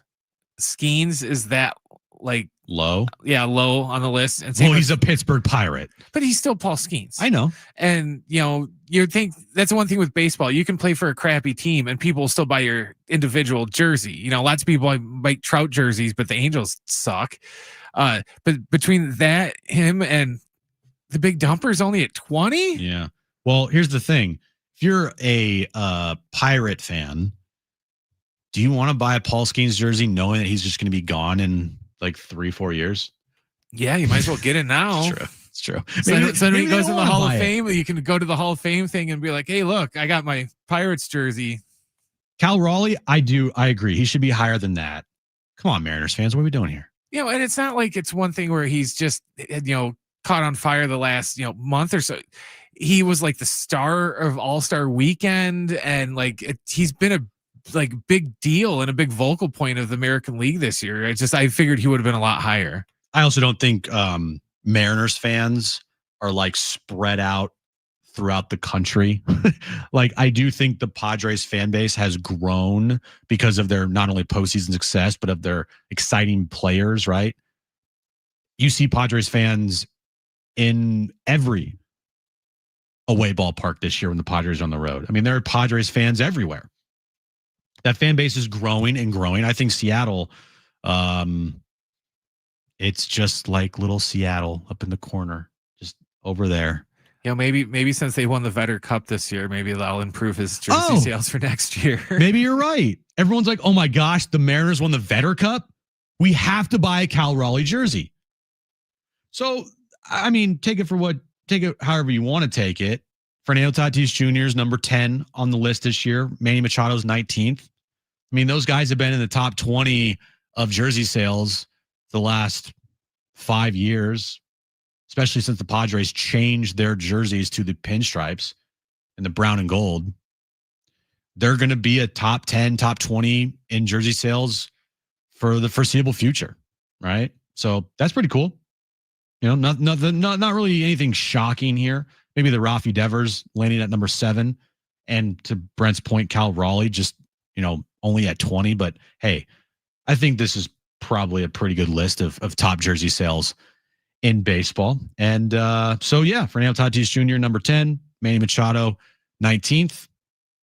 I don't think there's going to be any room for fake outrage that those guys aren't higher. Well, no, and it's not. Baseball isn't like the NBA, for example, to where, LeBron decides that, I'll just change my jersey number like every 5 years. So then everyone has to go and rebuy my jersey again. And it's smart. It is. I'm not knocking that part of it. It's business sense wise. It's, really smart.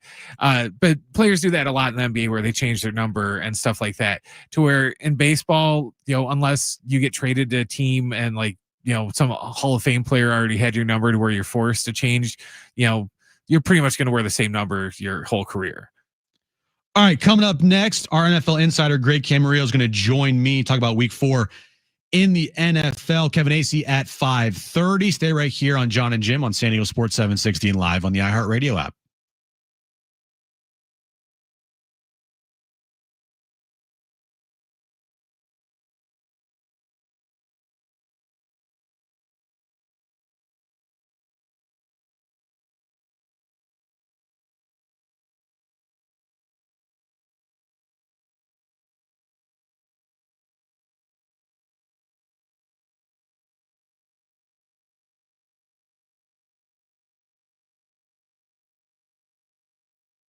Hey guys, it's Schaefer again, and there is no better time than now to get down to your local Toyota dealer with new vehicles arriving daily, including their most popular cars, trucks, and SUVs.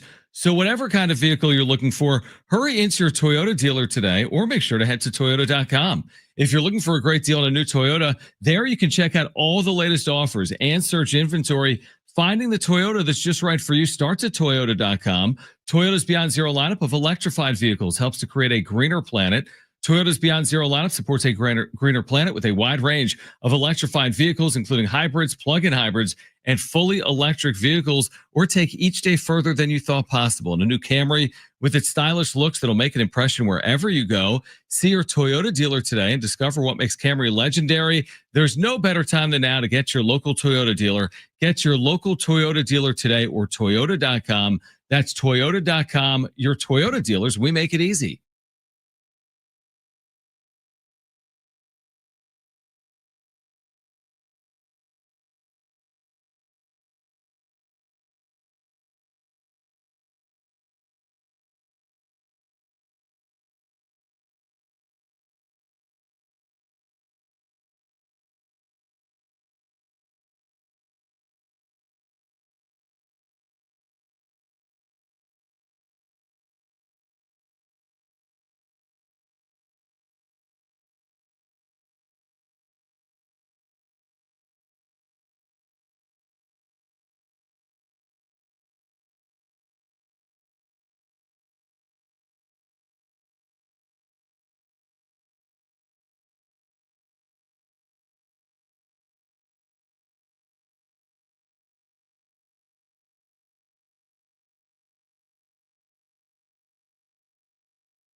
This report is sponsored by Staples.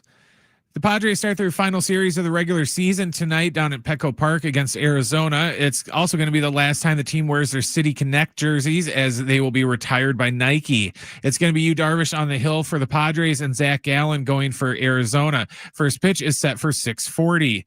In NFL news, Brock Purdy is set to start this Sunday against Jacksonville for the 49ers.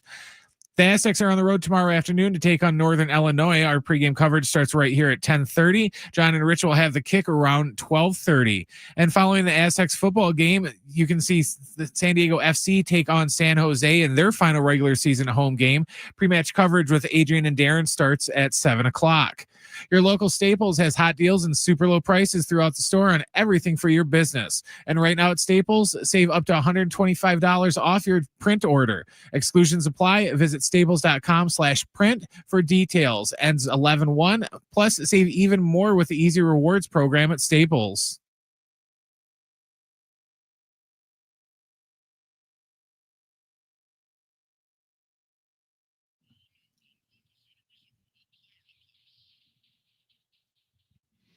All right, back here on John and Jim. It's great to be joined once again, like we are every Friday for the football season. Greg Camarillo, former NFL wide receiver, and on Sunday night football in San Diego on NBC. Greg, thanks for joining us. We'll just start here this weekend. Pretty big matchup we have with the Ravens and the Chiefs. Both teams looking to avoid the 1-3 start. So I'll start here. The loser of this game, do you still think they make the postseason? And who's this game more important for? Yes, I do. I think they both have postseason capabilities. I think the game is more important for the Chiefs because they're a bad team trying to figure out how to win. The Ravens are a good team trying to figure out how not to lose. And the Ravens have been on the brink of these victories, and it's Derrick Henry. It's just fumbles from Derrick Henry that have cost them victories. And if there's anyone I trust to figure that out, it's Derrick Henry.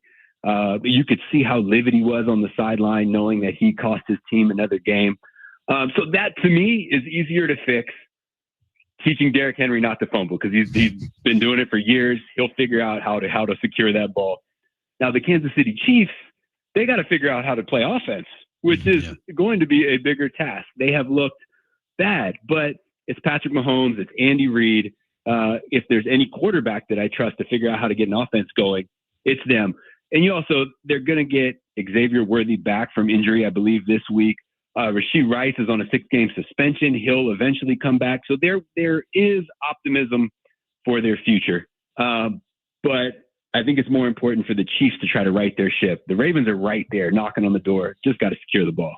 Greg Camarillo joining us here on John and Jim, brought to you by the all-new Humboldt Casino Resort, the Players Place. Last Sunday night, Monday night, Lions-Ravens. Everyone thought that the Ravens were going to roll that game. Lions on the road, on grass, not really a great team, but Lions went in there and they punched the Ravens in the mouth. They've looked really good the last 2 weeks here, Greg. Would you put the Lions now in the upper echelon of the NFC, what you've seen from them, putting up 50-plus points against the Bears? I know it's the Bears, but going to Baltimore, putting up 38, beating the Ravens on the road. How impressive was that win, in your opinion? Yeah, they're right back to where they were last year. And last year, I believe they went all the way to the NFC Championship game. It took a week to get the rust off and figure themselves out, which is totally normal, especially in the new era of preseason where almost no one plays. Jared Goff looks like he was last year when he was slinging around. Their run game is impressive. The difference this year is Aiden Hutchinson is healthy. Last year, he got injured early and they missed him. They still went on a great run, but now they have a very similar team that's healthy, that's firing on all cylinders. It'll be interesting to see this week. Now they have I believe the Cleveland Browns this week, which has been a horrible team, and then suddenly they go surprise the Packers last week. Right. It's because of their defense. They have an amazing run defense. So they're going to stop half of Detroit's attack, and Detroit has to figure out, can they survive with just the pass, or can they establish a run against a great defense? So this will really be their litmus test. And I know that feels weird to say the Browns are someone's test, but the Lions are a legit contender, and they're fun to watch too. Greg Camarillo, former wide receiver, and you can watch him on Football Night in San Diego Sundays after Sunday Night Football. This segment brought to you by the all-new Hummel Casino Resort, the Players Place. Let's get to the Chargers, because I feel like this year is going to be a year where they potentially break through instead of just being a one and done in the postseason. They're going to be a scary team. I think with all the injuries, it's kind of concerning, losing their left tackle before the season starts, losing Khalil Mack, but they have Justin Herbert and they have Jim Harbaugh. So with those two guys leading the way, I feel like the Chargers are a team to watch out for now in the AFC. They are, and it's the Harbaugh magic, and it has been fun to watch literally every step of the way. So I used to work at USD. They always talked about how great Harbaugh was for that program. I'm a Stanford alum, so I watched and witnessed what he did to that program and turned them into a national powerhouse. The Niners were looking rough. He turned them in, took them to a Super Bowl, and then won a national championship with Michigan. And now he's doing it again. He was the correct coach that they needed to hire to change the culture of chargering, which is just blowing games late. And now he's doing it again. And it's so impressive because of those injuries that you mentioned. You lose your starting left tackle, who is a Pro Bowl guy, who they just paid $100 million. They lose another lineman, and I think Becton is out this week. And Quentin Johnson, who was fully labeled a first-round bust, is now a baller and is scoring touchdowns. He's catching touchdowns. What's going on? It's magic. It's the Harbaugh magic. Yep. So they not only are playing well with the talent that's not hurt, they're elevating guys, and it's amazing to watch. And then with Herbert as a quarterback, you're fine no matter what with him out there. But one part, Jim, that I've been really enjoying as a former receiver is watching Keenan Allen. Yeah. The guy's 33 years old. He's been a dominant receiver in his league for more than a decade, and basically at this point was trying to find a home because an old receiver, there's not much to do. He shows up and he starts balling, and so it's a lot of fun to watch that. Ladd McConkey's exciting. They are a good team, and I do agree with you that this might be the year that they can actually get rolling in the playoffs and not just squeak into the playoffs and be happy with that. It was eventually going to happen at some point. Harbaugh's too good of a coach to not have this team, be one of the top teams in the AFC. So if you don't like the Chargers, I'm one of those people, Greg. I'm not a big Chargers fan just because of what happened here in San Diego. But when they hired Jim, but when they hired Jim Harbaugh, I was like, the inevitability of them becoming good. It's going to happen. Greg Camarillo joined us here on John and Jim. I feel like a sneaky good game this weekend that maybe not a lot of people are talking about are Rams Colts in LA. Yeah. With what the Colts have done so far this year. Now they haven't played great opponents, but Daniel Jones looks like a whole new person. Jonathan Taylor, I think he leads the league in rushing this year. They have weapons on offense. Tyler Warren, the tight end from Penn State. Rams are a team that some have picked to, be in the Super Bowl this year. What do you make of this matchup? And are the Colts, in your opinion, for real? Oh, that's a tough one. This week will tell us. It's too early to label them a contender. But they're undefeated, so you got to give them the credit for that. My favorite part about the Colts in general has little to do with football. It's Danny Dimes' new nickname that he's Indiana Jones, which is a beautiful name for Daniel Jones. And a quarterback's best friend is a run game, and Jonathan Taylor is delivering that. He's been doing it for years. This will be the game. The Rams are good. Sean McVay said this is the best team, the best all-around team that he's ever had, which says a lot for a Super Bowl winning coach. This will be the test for the Colts. They go on the road. They have to play a really good team. This is where we find out what they're made of. It's too early to label them a contender. If they win this game, then yes, let's throw them in there. But this is their big test. Do you think the hot seat is very hot for Mike McDaniel with the Dolphins here? Yeah. It feels like this is a must-win game for them on Monday night. Yeah, so going into their last game, when they were, on the verge, it started out bad. I think they were down 10-0 or something. I had texted the guys on NBC Sunday Night Football show, and text him, hey, if I'm not available this Sunday, it's because I'm the new interim head coach in Miami. Yeah, exactly. We thought it was heading that direction. And it's, it's just the nature of the business. It's if you're not winning, the head coach is looked at. That seat gets hot quickly. But then they competed. They played well. They played hard. So someone came out from their team and mentioned, we still believe in our coach. He has not lost the locker room. And to me, that is the total test. It doesn't matter how good or how bad you are. If your guys don't believe in that head coach, he's got to go. Because once you lose that trust, once you lose that belief, it is almost impossible to get it back. So as long as the guys still believe in him, he'll still be there. Even if you keep losing, you keep losing. As long as the guys believe in him, it'll be okay. Now, at the end of the season, if you had a terrible season, and even if they believe in you, you might get canned. But if the guys still believe, they won't fire you this early in the season. Final one for me, and Greg Camarillo join us here on John and Jim. Packers Cowboys. That game is going to be probably one of the most watched games of the season on Sunday Night Football. Of course, we know the whole story with Micah Parsons. Green Bay last week did not look good against the Browns, losing that game 13-10. Are you, and the Cowboys also given up a million points so far this year. Yeah. Is this one of those games and situations where it's like, if you're a Cowboys fan, you might just want to look away here? Yeah, I do think so. And I don't think it's going to be the Micah Parsons show, because if I'm Jerry Jones and if I'm Coach Schottenheimer, I need to do everything I can to make myself not look bad in this trade. I am sending a tackle, a tight end, and a running back to go find Micah Parsons and make sure he doesn't get the Dak Prescott. So what that means is the people that aren't Micah Parsons, this is their chance to eat. This is their chance to get after Dak, because you gotta make your decision look good, and it is not a good decision. Even if Micah Parsons has one tackle and no sacks, it's still a terrible move by the Cowboys to let him go. But the sign of a good team is how they bounce back from, so I should say one sign of a good team is how they bounce back from a tough game. The Packers stunk it up last week. As we mentioned, they lost to the Browns. This is their bounce back. What kind of character do you have? What kind of resolve do you have? How do you respond to adversity? We saw this, the San Diego State Aztecs had a rough game. They responded and had an amazing game. That's this moment for Green Bay. They had a rough game. If you're a championship caliber team, you respond and you play well, and they got to be motivated to get Micah Parsons a win against his old team. Yeah, it's probably going to be a bad night for the Cowboys and Cowboys fans.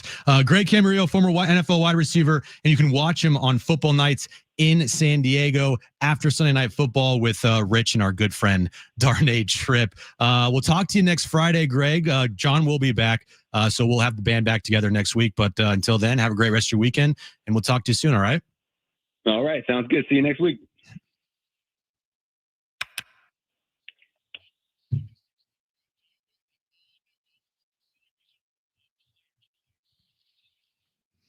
All right, coming up later in the show, Kevin Acee still to join us at 5:30. Also, we'll check in with John in Chicago. He's texted me. He's landed. He's walking around the streets of Chicago. So we'll check in with him. Padres tonight start the final home series of their regular season. Fernando Tatis Jr. back in the lineup. So we'll talk about all that. Coming up next right here on John and Jim on San Diego Sports 760 and live on the iHeartRadio app.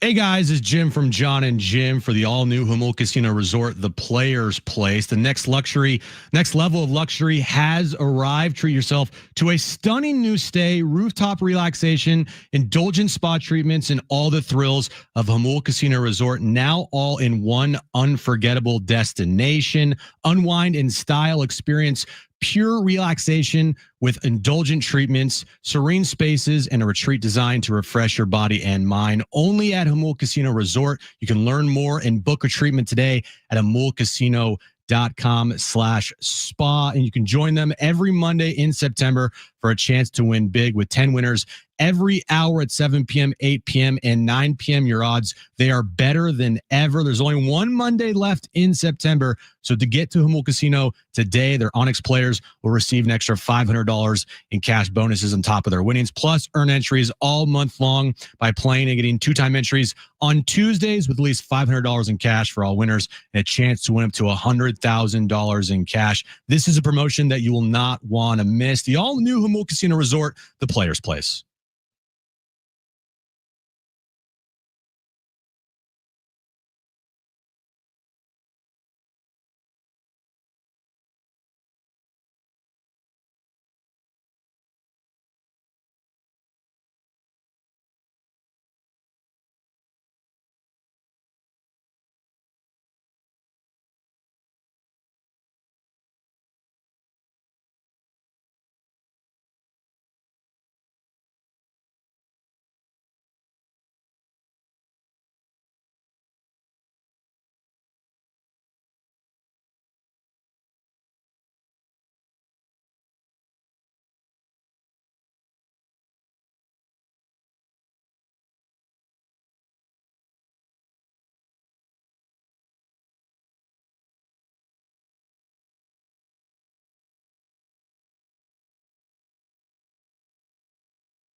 All right, back here on John and Jim.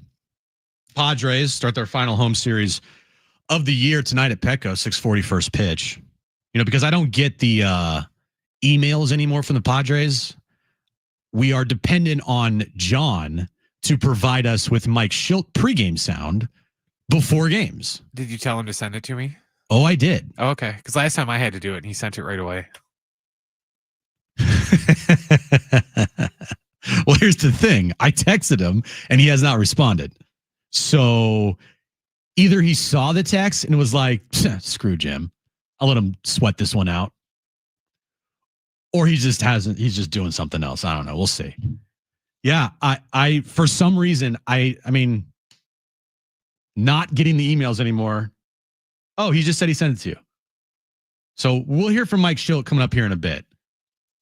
My guess is it's like less than 4 minutes. How long is it, Brent? He just sent it to me. Okay. All right. So my guess is we got 4 minutes of Schulty sound. Over, under 4 minutes. My guess is the under. I'll go over because it's Friday. Yeah, and it's the final home series of the year. He's gonna get a lot of fluff questions. So Mike, are you gonna miss the City Connect jerseys? I think he won't miss them. Mike Schilt, I don't think the City Connect jerseys fit Mike Schilt. Over. How long is it, Brent? A little over 6 minutes. Okay. Well, we got time here. Let me know when you have it ready. And we'll hear from Mike Schilt here pregame before the final home series of the year. Padres have made a couple moves. They have put Ramon Liriano on the IL, and they have brought up Will Wagner to replace him. So That's official. If anyone was wondering, there would be an outside chance that he might, buck the trend of injuries here and overcome a broken finger. Yeah, that's not happening. He's on the IL. You have it ready, Brent? All right, here's Mike Schill pregame before the final home series of the regular season. He starts with Taddy being back. Felt good putting that name in the top of the lineup yesterday. Texted with him, and every day is gradually better. And yesterday, really felt almost back to normal, and said he's more than ready and excited to get back in the lineup. Yeah. On the other hand, you talked about a little bit post game the other day, the loss of Ramon Laureano. Just maybe go over again just how important he's been to this ball club and the loss it is for the postseason right now. It is a loss. It's definitely the loss. Been very important for the club. Brings look, he's a really talented player. Mentioned it the other day. He's not overly splitty, so righties, lefties. He hits them both. He's actually been better against righties this year. So having the ability to have him down the 7-hole was, would have been a nice luxury to have, and one that we had a little bit for a while. But we're going to miss him. He brings an edge, a toughness, and played a really good left field. So, but he's not going to be with us. And so, listen, we're going to be there and support him, and he'll be with us and travel with us and be a good teammate. But, we'll run with the 26 we're going to have on Tuesday, and we're going to go get them. And to your point, it's not as though he's been with you all year. There have been other opportunities for other guys to step up as needed with other injuries and everything. So a little bit of a history of having done that. A little bit of consolation knowing that you've been there before and you guys have come through it. Yeah, it's the consolation is the fact that I was just talking to Peeve about this. This setting in a straight line. No team does a straight line every year.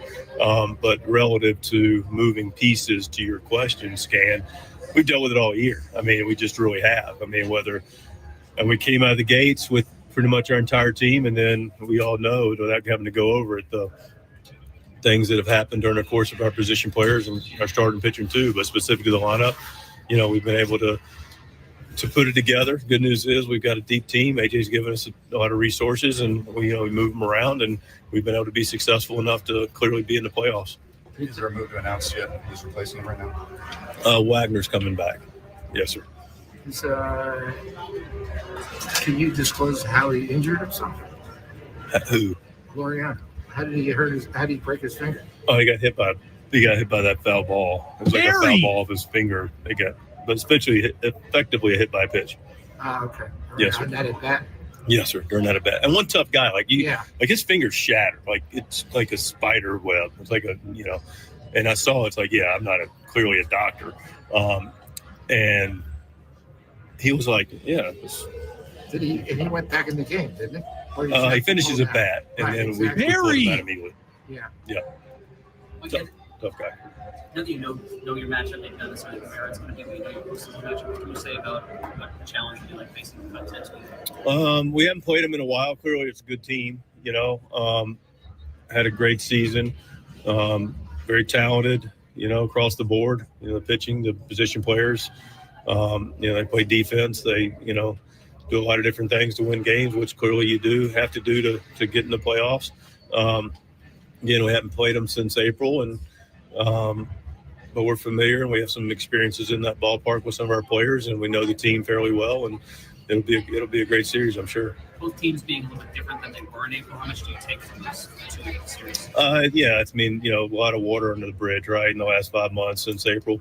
To your point, we have a different roster. They have some different rosters. We also have some commonalities with some people that have been in the league on both sides that everybody's familiar with. So we have an understanding of who they are, and we've got our mind on this series, and we also have some attention towards getting prepared for that series as well. Do you have a rotation for those 2 games yet? Not a rotation yet, but we will announce something here soon, especially our game 1 starter, which I don't think anyone is going to need to be sitting down. Right, exactly. But your game 2, that's still up in the air. That's accurate. Right. Okay. Yes, sir. So aside for, the changes, obviously Tucker being out of their lineup is a big one. Yeah, again, I think until we see their roster, we won't speculate on who is written on their or our roster, quite frankly. Right. He's back today. Right. He was back in the lineup today. Right, so he's back. Yep. You saw a lot of Wrigley Field when you were with the Cardinals. How type of place can that environment be? Seen a lot of Wrigley Field over the last however many 10 years or so. It's a great environment. I think it's one of the better environments in baseball. It's not Petco Park, but it's a wonderful, fun environment, and I always enjoy the opportunity to go play there. Like you've been wearing these City Connect jerseys for a few years now. Is the last time you're going to get to put them on? Your thoughts on changing those up and how you have felt wearing them these past few years? I think I applaud Eric Rubner and the business side of creating something that's really, really unique. And I don't know the numbers, but I know that when people want Padres gear, we have a lot of cool different uniforms. But man, male, female, people want the City Connect, and it's just a unique uniform that's we've enjoyed the last couple of years, and it creates another opportunity for something new next year. But it's fair to say this weekend there's some competition for the last couple spots in the bullpen on what that postseason roster is. I think that's reasonable. Yeah, I mean, I think we've got an idea, but who's throwing well and who's doing what they need to be doing is important. You mentioned Laureano is important to the number 7 spot. Those 6, 7, 8 lefties. Are you okay with that lane of lefties given kind of what they've done against lefties? Or I think to answer your question, I do think that we're going to continue as the research takes place and we pay attention to matchups. There's an opportunity in there. I don't know about starting. Again, that's hard before the horse, but Jose Iglesias is taking some good at-bats for this team and some big at-bats. So, it's a lane that is likely to take place. I can't say for sure, but it's also, we have to explore the matchups individually with those lefties against, our lefties and in the moment what we need, what the game calls for. All right, real quick, 2 things. Barry Bloom, just stop, dude. Just stop. Stop. And then number 2, that was Schultz's nicest way possible saying that he's not a big City Connect jersey fan, but he appreciates and understands how much everyone else loves them. So we'll talk about that. React to Mike Schultz coming up next hour. But coming up next, John from Chicago joins the show. Coming up next right here on San Diego Sports 760 and live on the iHeartRadio app.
This report is sponsored by Lexus El Cajon. Bring luxury home.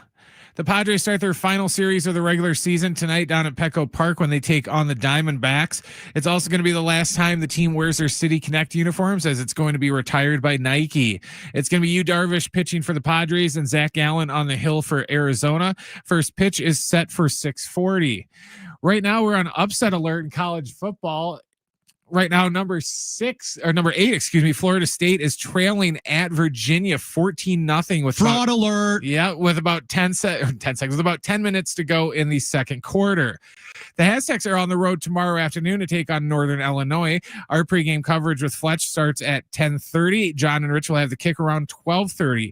And then following the Aztecs football, you can catch San Diego FC as they take on the San Jose Earthquakes in their final regular season game at Snapdragon. Our pregame coverage with Darren and Adrian begins at 7 o'clock. This fall, discover why Lexus El Cajon is #1 for customer service. With unbeatable offers on new and pre-owned Lexus models in stock, you've got to visit LexusElCajon.com today. Bring luxury home from Lexus El Cajon.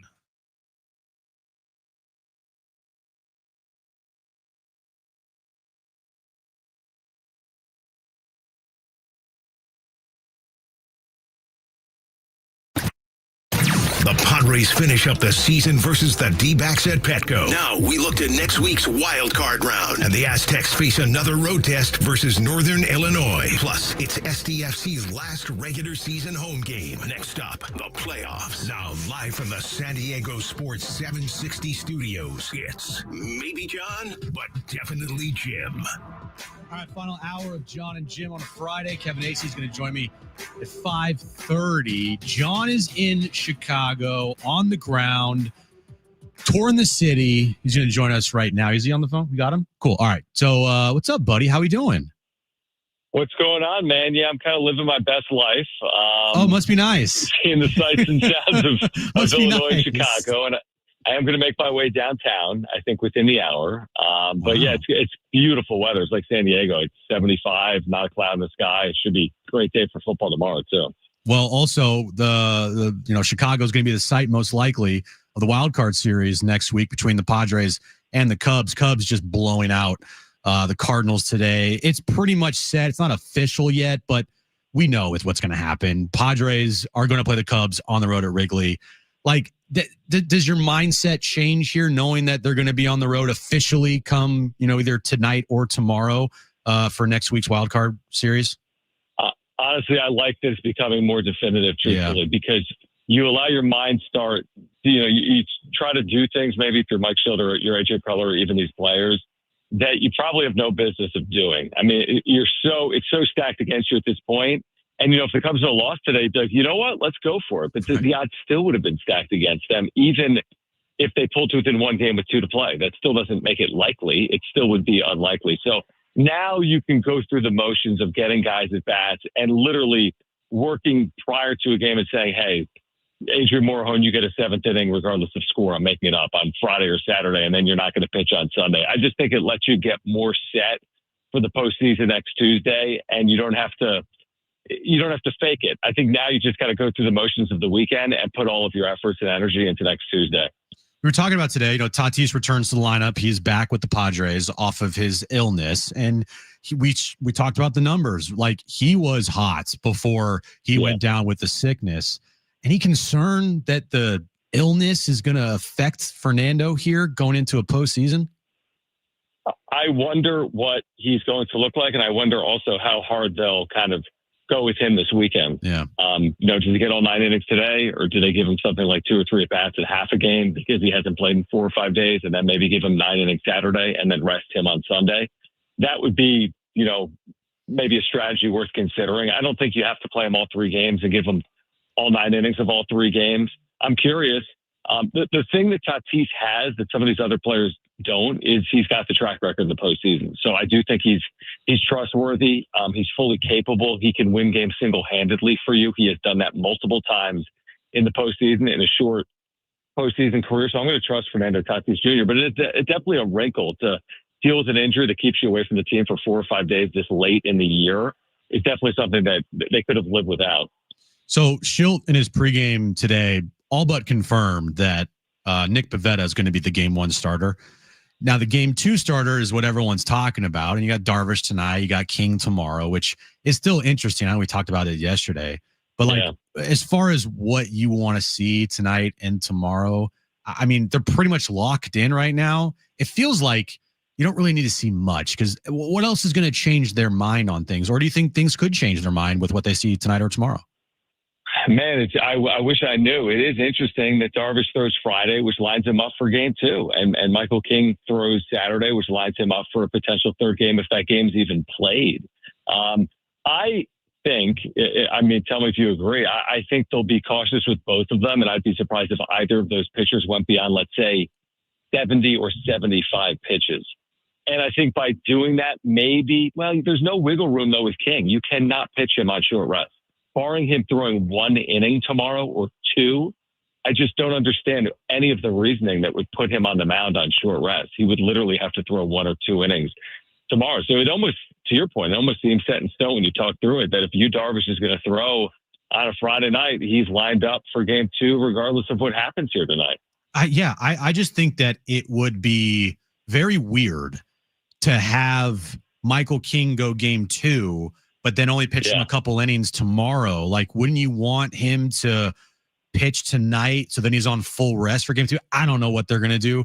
It would lend me to believe that they really are going to go Darvish game 2, which, look, if you look at the numbers, not like Darvish is putting up any good numbers here. I mean, he's got around a 5 ERA. He's not pitching particularly well, and he's been on pretty much a pitch limit most of the season. I don't know, man. Game 2, Darvish, I don't know. That kind of scares me. Like, I'm not going to lie. That kind of scares me. I feel the same way, but it's like they don't have great options. I mean, you brought up the really good point yesterday of, look at what Michael King has done here. Yeah. He's thrown no innings. I mean, since May 18th, he has thrown so few innings that no matter what you're going to do here, when he makes his first start in the postseason, and hopefully there'll be a number of them, but when he makes his first start, he's not going to provide you length in all likelihood. You're talking about very high leverage, taxing pitches by and large in the postseason, which means, you're hopeful you can get 5 innings out of Michael King if and when he pitches in the postseason. I don't think you could ever expect more than that. So it's an interesting way to go into the postseason. And beyond Nick Pivetta, they don't have amazing game 2 options. They don't have terrible options, but you're really feeling it right now, that lack of a strong second starter that almost was like a formality heading into the year. Mm-hmm. And now Nick Pivetta has emerged as the 1, and there's nobody that's a 2, and Pivetta was the late signing. It's crazy how the season has played out, and they need someone to step up. I mean, it's as simple as that. And they need Darvish randomly in a game 2 start to go 5 innings of 1-run baseball. Maybe it happens, but if it doesn't, we'll go back to the point that they just don't have reliable starting pitching beyond Nick Pivetta. And who needs to step up the most is this offense. Like, this offense could do their starting pitchers a great help here if they go out there and they put some runs on the board. Like, that to me also is something that we're not talking a lot about. We've talked a lot about, the game 2, the game 3 starter, but I mean, the offense here, like, you're going to have to go on the road and you're going to have to put up some runs at Wrigley Field to give them, a chance here. And if they go in this series and it's like they get shut down by another lefty and then they get shut down by another lefty. And then it's like, well, it doesn't matter what the starting pitching does. It's like last year, the starting pitching was decent. Game 4, take that out. But like they were fine. The pitching wasn't the problem. It was the offense.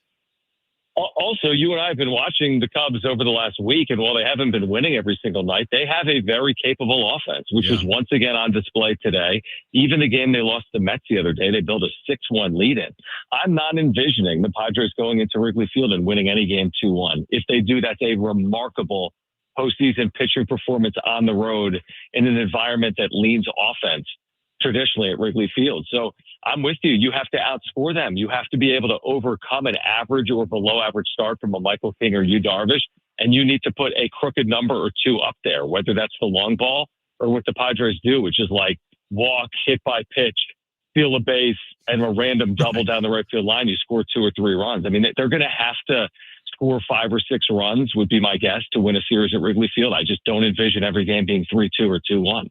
Are you done with your Northern Illinois prep?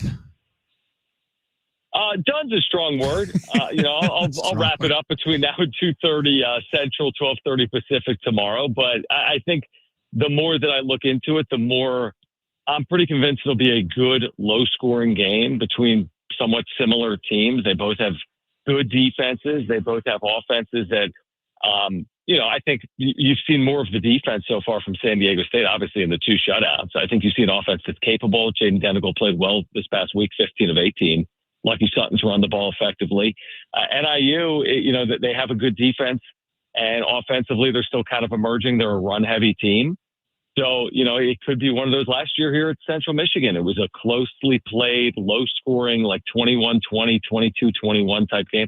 That's what I envision. I think it's going to be a low-scoring 24-21 or 21-17, and hopefully San Diego State can pull one out on the road. It's so important. You get to 3-1 coming home with all that momentum. It would go a long way. So we've talked about it this week. I think it's a very important game for San Diego State tomorrow. Well, I asked if you are done with your Northern Illinois prep because you're scared of everybody the Aztecs play, even if like they were playing University of Phoenix Online of North Dakota or something. So I was going to ask, what's the scariest part of Northern Illinois for tomorrow for you? Their running backs. They have 2 running backs that are both really highly skilled. Shavon Wright is a guy that leads. He's the active leader in career rushing yards. He's over 5,000. He's a little bit like Marquez Cooper. He's a bowling ball, 76 career touchdowns. All that was at Division II, but he's now at Northern Illinois. And watching some of the highlights of the first 3 games, he's a very good, sound, competent running back. And they have another tailback that's been with them that's a good, sound, competent running back. And they'll put both of them in the backfield. And I just go back to the second half last year where San Diego State, where they really got worn down, was in that run game. Now, we haven't really seen that happen, thankfully, through the first 3 games. The Aztecs have been good against the run. They weren't perfect at Washington State, but it wasn't. I'd have to look at the final numbers. I think Washington State ran for something like 130 yards in that game. You can live with that. But when a team goes for like 230 yards, that's what NIU wants to do. Their head coach is a former running back at NIU. They want to run it 60% of the time. You just can't allow those 5-6 yard run plays each and every down and those 7 or 8 minute drives to keep your defense on the field. So, shore up the run game, which they've been much better at this year. And they will absolutely have an opportunity to win tomorrow on the road.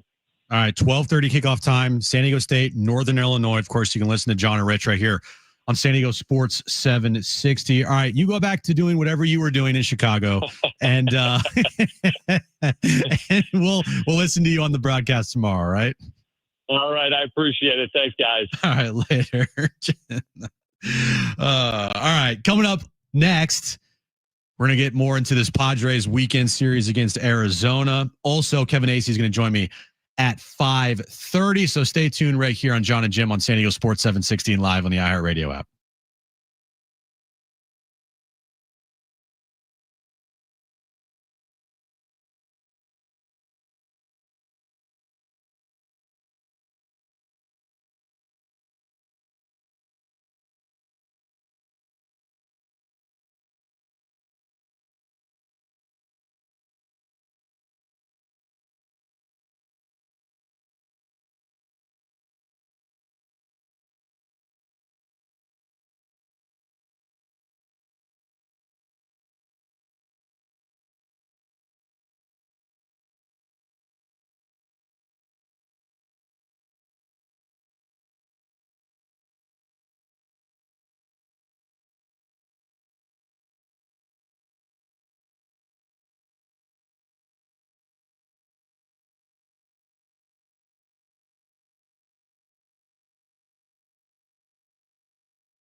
Tomorrow, the Aztecs go on the road to take on Northern Illinois. Our pregame coverage starts at 10:30 a.m. with kickoff around 12:30 p.m. on your home for the Aztecs, San Diego Sports 760. So Kevin Acee is going to join us at 5:30. Aaron Judge has just hit another home run, his 53rd of the year. The conversation and the debate between him and Cal Raleigh, it's a fun one. Unfortunately, Cal's not going to win the debate. He won't. And it sucks because like Cal Raleigh put together such a cool, awesome, amazing, fun season. And I wish he would have won the MVP. I wish he would be getting the MVP. Now, do I think it's going to be unanimous, Judge? I don't. I do think Cal Raleigh is going to get some first place votes. But he's not going to get enough. He'll definitively finish in second place, but he's not going to overtake Aaron Judge. This is going to be one of those years where it's just Cal Raleigh's bad luck that it happened the same year that this happened with Judge. It's kind of in a way the same way that, Ohtani is around and Schwarber has this season. Sort of, yeah. The analogy I was going to use was it'd be like, Sammy Sosa having that great year, but Mark McGwire was a little bit better. So everyone's going to pretty much just give all the McGwire hit 70? McGwire. Yeah, but you know what I mean, to where it's just like he gets overshadowed because if it would have happened on separate years, it would have been like two great seasons in baseball history. But now since they both happened at the same time, one of them kind of overshadows the other. By the way, it was his 52nd home run. I said 53rd. Who cares? Still 50 plus home runs. You're foreshadowing. He'll hit it later. Listen to this stat though on Aaron Judge. This is insane. Aaron Judge is slugging .806 on fastballs this year. .806 is his slugging percentage against fastballs. 187 total bases and 232 at bats against fastballs this season. Excuse me? Yeah, I saw somewhere that, when you look at OPSs this year, Aaron Judge beats out Cal Raleigh by like 175 points.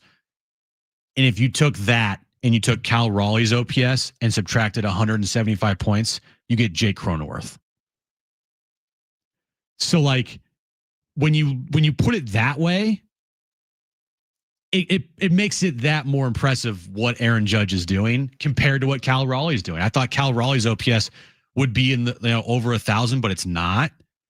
And Aaron Judge, his OPS is, again, like I said, you take his OPS, you subtract the number for Cal Raleigh, you get the difference there, and then you do the same thing for Cal Raleigh, you get Jake Cronenworth. Like that's how far Aaron Judge is ahead of Cal Raleigh as far as OPS goes on the season. Still, nothing to take away from Cal Raleigh, but when you look at these two seasons that these players have put up, man, I would not want to be an American League MVP voter. That would be brutal. Now, if you're Ben Verlander, that guy can't help himself. If you don't know what I'm talking about, just go to his social media. He loves, I think, to just attract the most amount of trolls as possible. Because he was saying that Cal Raleigh 100% should win the MVP and gave his reasons why. And I understand, like, you can give your reasons for why someone wins the MVP without diminishing what the other player has done. But it's just the way that he comes off. Like he's just creepy.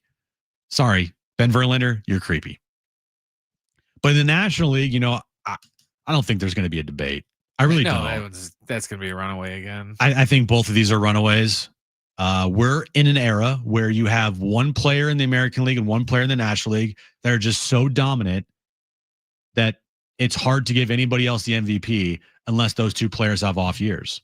Yeah, Schwarber would have had to just gone ballistic the last 2 weeks of the season to even stay in the conversation with it, especially since Ohtani's pitching again. And granted, he struggled when he first started pitching with his ERA, but he's kind of got everything under control and he's been getting his strikeouts up again. But I think that's the big thing. If you can't, I think John said it yesterday that it would be one thing if he's still just DHing and he wasn't playing in the field and he wasn't pitching, but he's doing both again, so you have to factor that in. When Ohtani is just hitting, he's one of the best players in the sport. When Ohtani is pitching and hitting the way he is the best player in the sport. Well, yeah, because that's what makes him unique. Exactly. If he doesn't have that, there's no difference between him and any other like power hitting DH. But he's still, don't get me wrong, he's still amazing at the plate. Like there's no doubt about it. His year last year and this year, and it's incredible. He's on another level right now. There's no denying it, even though he's a Dodger, and even though I think he's one of the fakest players in the sport, and I think, I hate him because he's a Dodger. You can't deny he's one of the best. I will say, at least this year, they haven't been as bad with shoving average throat. Yeah. Well, they're always going to shove him down our throat, but it's a matter of, last year he would do things that were like, they're better than average, but there are things that people have done before. But Jeff Passan and all them would act like nobody's ever done this before. And it's like, well, actually, yeah, people have done that. This year, they're just kind of just talking about his game. They're not so much taking, simple stats and then just blowing them out of proportion just because he did it and acting like, oh, it's the greatest thing ever, with exceptions of that Marlins game. Just hyping everything up and just making more out of it than it is. All right, coming up next, our Padres insider Kevin Acee is going to join us from Petco Park to preview the final home series of the year and get us ready for next week's matchup, most likely on the road in Chicago against the Cubs. Kevin Acee coming up next.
This report is sponsored by Prime Big Deal Days.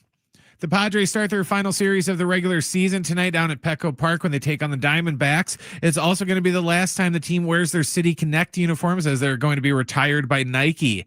It's going to be Yu Darvish going for the Padres and Zach Gallen on the hill for Arizona. First pitch is set for 6:40.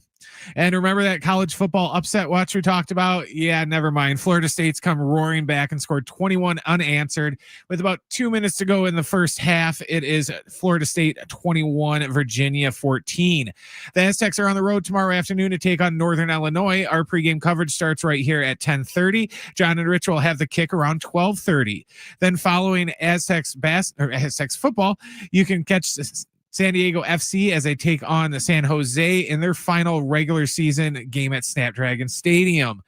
Pre-game coverage for that will start with Adrian and Darren at 7 o'clock. Prime Big Deal Days are happening on October 7th and 8th with savings up to 40% off. This is your chance to grab that item you've been thinking about. It's Prime Big Deal Days coming soon, October 7th and 8th.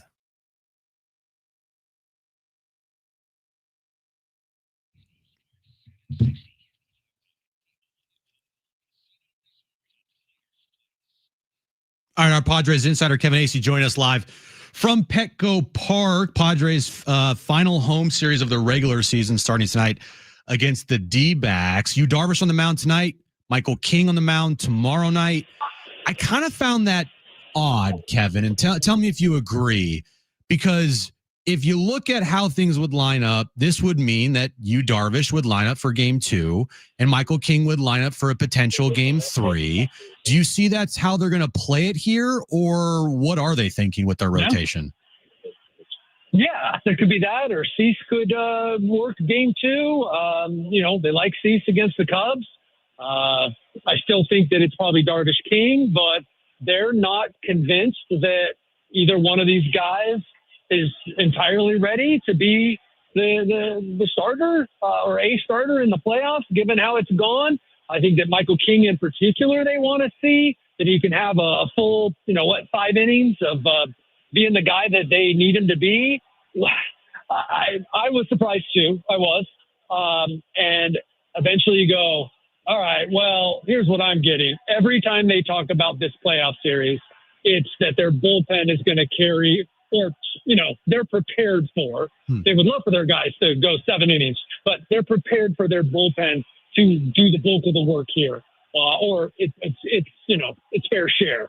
And so, I think they're going to carry 4 starters, and they might take all 5, as in Randy Vasquez. And let's say that it is Darvish and King, that Vasquez and Cease could be on the roster, not with the expectation that both of them would pitch, but one of them probably. And it's possible that 2, just depending on how it goes, they are going to have, like, Mike Shields had a pretty quick hook in September, and he's going to have a quick hook in the playoffs, I think.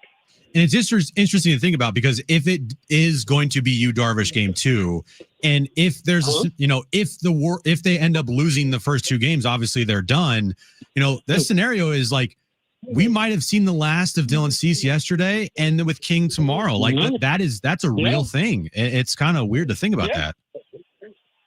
It is. I'm going to defer to them on what they think is best and how they match up. But I think we're going to be able to second guess almost anything they do. Yeah, absolutely. Every move, every pitching change, every lineup decision, we will absolutely. If we're going to question it in the regular season, you're damn right we're going to question the hell out of it in the postseason.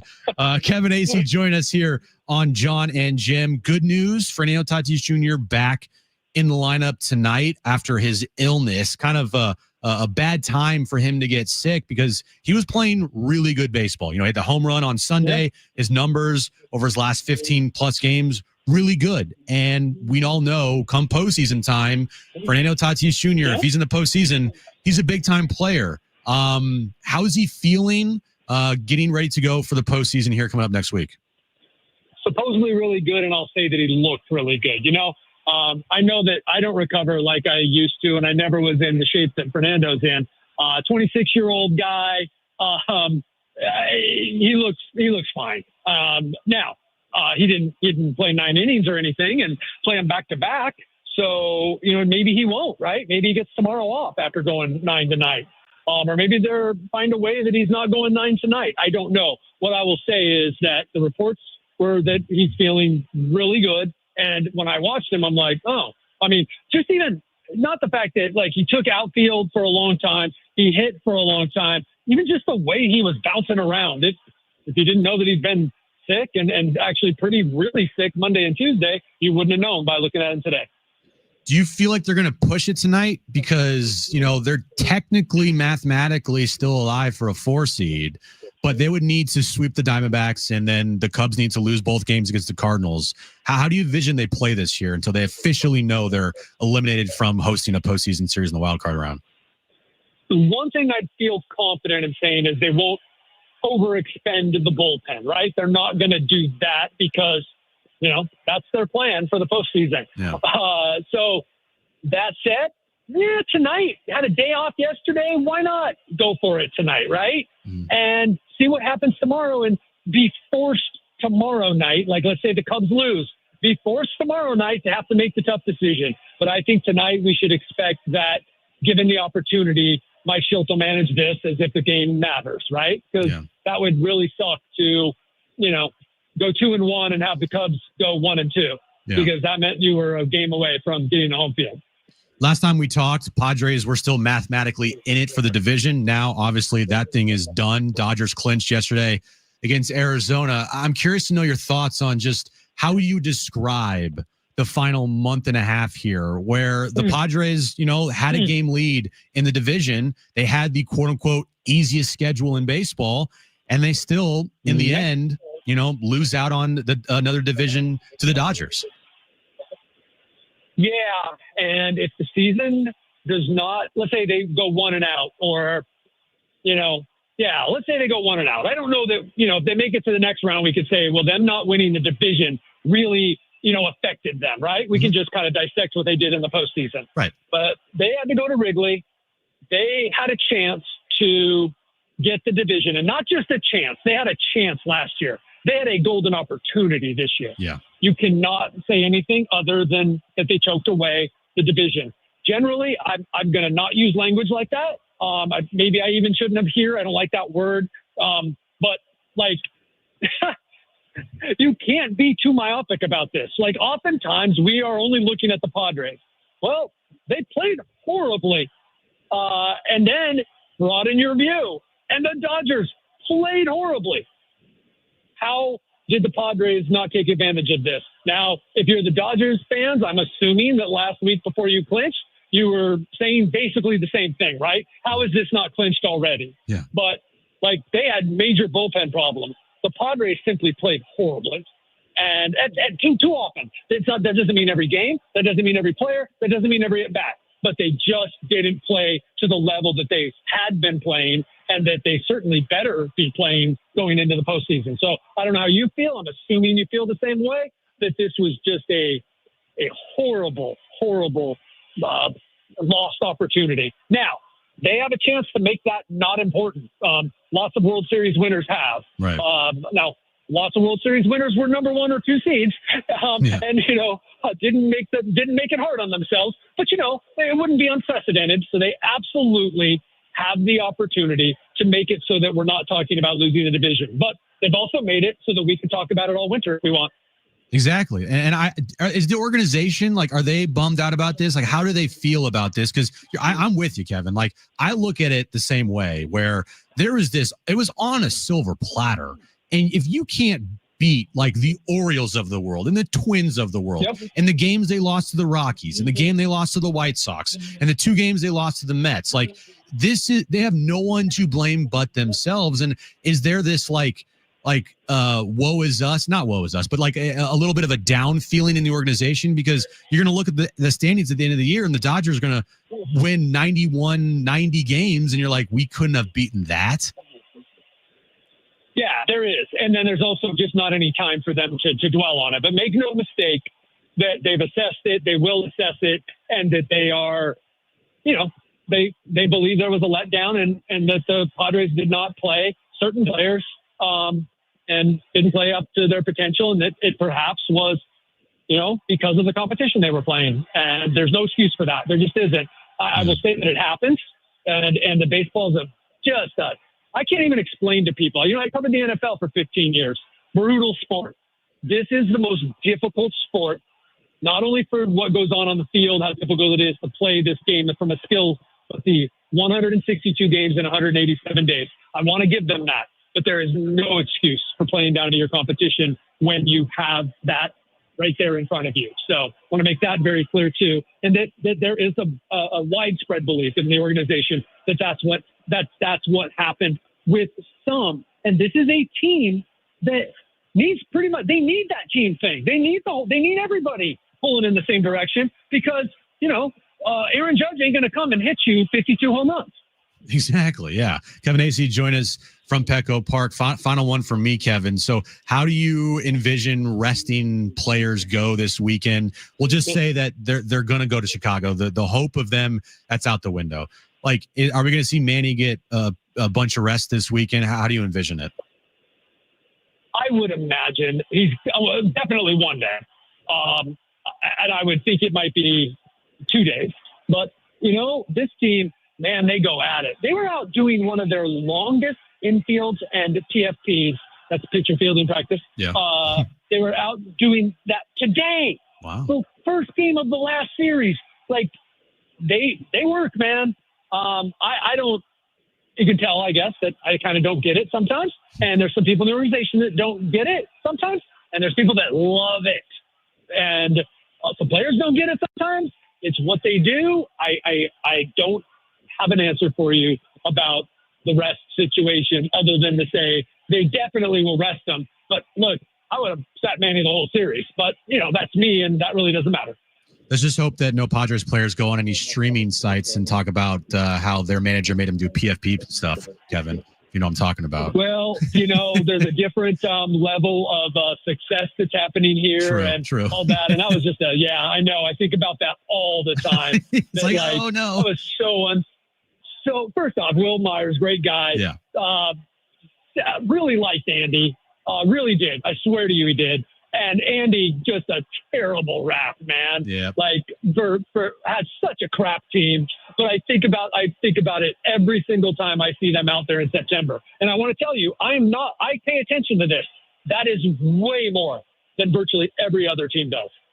Yeah, Andy was the sacrificial lamb. They needed a manager. Oh my gosh. Yeah, he was the sacrificial lamb. All right, Kevin, we will talk to on Monday. Getting ready for Padres Cubs in the wild card round starting next Tuesday. We don't have the time yet, but we'll find that out on Sunday. So we'll talk to you next week. All right, man. Take care. All right, Kevin Acee, our Padres insider there. All right, we'll wrap up the week. Coming up next with my back page. Stay with us on John and Jim on San Diego Sports 760 and live on the iHeartRadio app.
All right, so tomorrow, pack day here on San Diego Sports 760. We have Aztecs football in the afternoon, 12:30-ish kickoff time in at Northern Illinois, excuse me.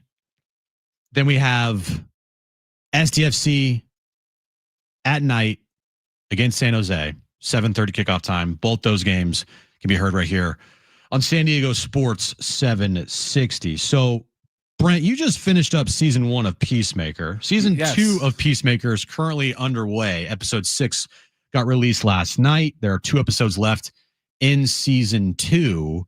Of a watcher of both season 1 and now season 2, I can tell you, you're going to really like season 2 if you liked season 1. Okay. I heard it's a little bit of a slow burn, but once it gets going, it gets going. It's a little slow burn, but I do think the buildup for it, once it gets to like the crescendo here in episode 7 and 8, don't know what happens in 7 and 8, but I can tell where they're probably going with this. It's potentially, and I actually think it's going to be a better payoff than season 1. But what did you think of season 1? I liked it. I liked it more as the season went on than I did at the beginning, because when you learned more about the Peacemaker character, he became more sympathetic opposed to just being an a-hole, for lack of a better term. Right. Did you find it as funny as I found it? Parts of it. Okay. I thought Vigilante was hilarious. Yes, he's amazing. He was the funniest one just because he's so oblivious to everything. So oblivious. It's even better in season 2. But yeah, he's my favorite. And then like some of the just little things I thought were funny were, the little green karate, it was judo master. Yeah. You know, how he's just always eating flaming hot Cheetos all the time, which I did see an interesting theory on that though, is that he was eating the flaming hot Cheetos all the time because he didn't trust the butterflies, and that would keep them from going in his mouth because it'd be too much hotness in his mouth. Interesting. That's why he's always eating flaming hot Cheetos in that show. Well, anyway, if you have not watched Peacemaker yet and you're a DC fan, highly, highly recommend. I've been trying to get Brent to watch that show forever. I got 3 episodes in, and then I just started watching something else and I didn't go back. But I wanted to get caught up because James Gunn has been doing a good job of teasing it. Yeah. And he said that the end of this season is going to be pretty much the lead in for Superman Man of Tomorrow. So, so that was what got my butt in gear pretty much and said, I have to start watching it. That my friend said he's thinking about canceling his Max subscription. So I do better when I'm put on a time limit. Let's go, Brent. Pick it up. Well, season 2 almost done. 2 weeks left for Peacemaker season 2. All right, Brent, let's get to it.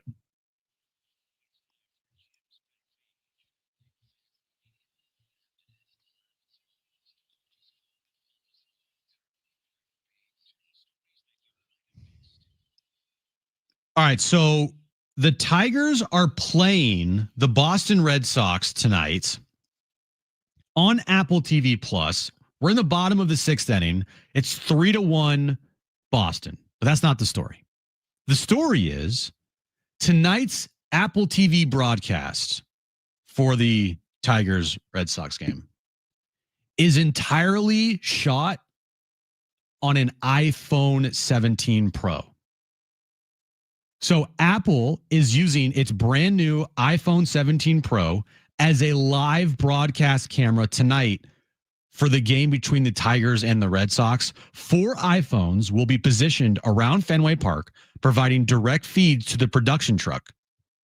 The iPhone just released the new iPhone 17 Pro, I think either this week or last week, maybe a couple weeks ago. I don't even know. I think I have a 15 Pro. I won't get one until like the 20 comes out. But that is I think a really good way to market the phone. Like, look how great this picture is. But at the same time, that's kind of crazy to have the entire broadcast off of an iPhone. What? It's just crazy because it's just product placement for Apple on their own TV network. It is, so but if the broadcast is still good and the picture looks great. Well, it's going to look great because, as you've seen from the other iPhone commercials that, there's people that literally they shoot movies with iPhones now. That is true. They won't spend that, tens of, more than that, 10 grand and more on, actual film cameras. They'll just do the whole thing on iPhones. They'll get a couple iPhones and they'll be good to go. So it doesn't surprise me. Do I think it's going to be the wave of the future? Do I think Fox is going to replace their TV cameras with iPhone 20s in 2 years? No. I mean, look, if you told me back in 2007 when the iPhone first came out that eventually one day we would have a Major League Baseball game shot on an iPhone. Well, can you imagine that? We go from hey, there's our camera guy, Tom. Wave to the people, Tom. He's there, the camera. Now it's just going to be, there's Tom just standing there like a goon holding his iPhone. I mean, it just shows you technology, man. You can literally do anything with an iPhone. You can shoot anything and make it look movie quality or, game quality. Finally, because we're running up against it here, Krispy Kreme is giving away free donuts and coffee for National Coffee Day on September 29th. So come Monday, right? Krispy Kreme's giving away free donuts and coffee on National Coffee Day. So head to Krispy Kreme, get a cup of coffee, and get a free donut. You're welcome. All right, that's going to do it for today. Thanks to Adrian Garcia Marquez. Thanks to Greg Camarillo. Thanks to Brent. Thanks to John. Thanks to Kevin Acey for all joining me today. Aztec football tomorrow afternoon. STFC tomorrow night. So stay tuned for all of that. Until then, have a great night, everybody.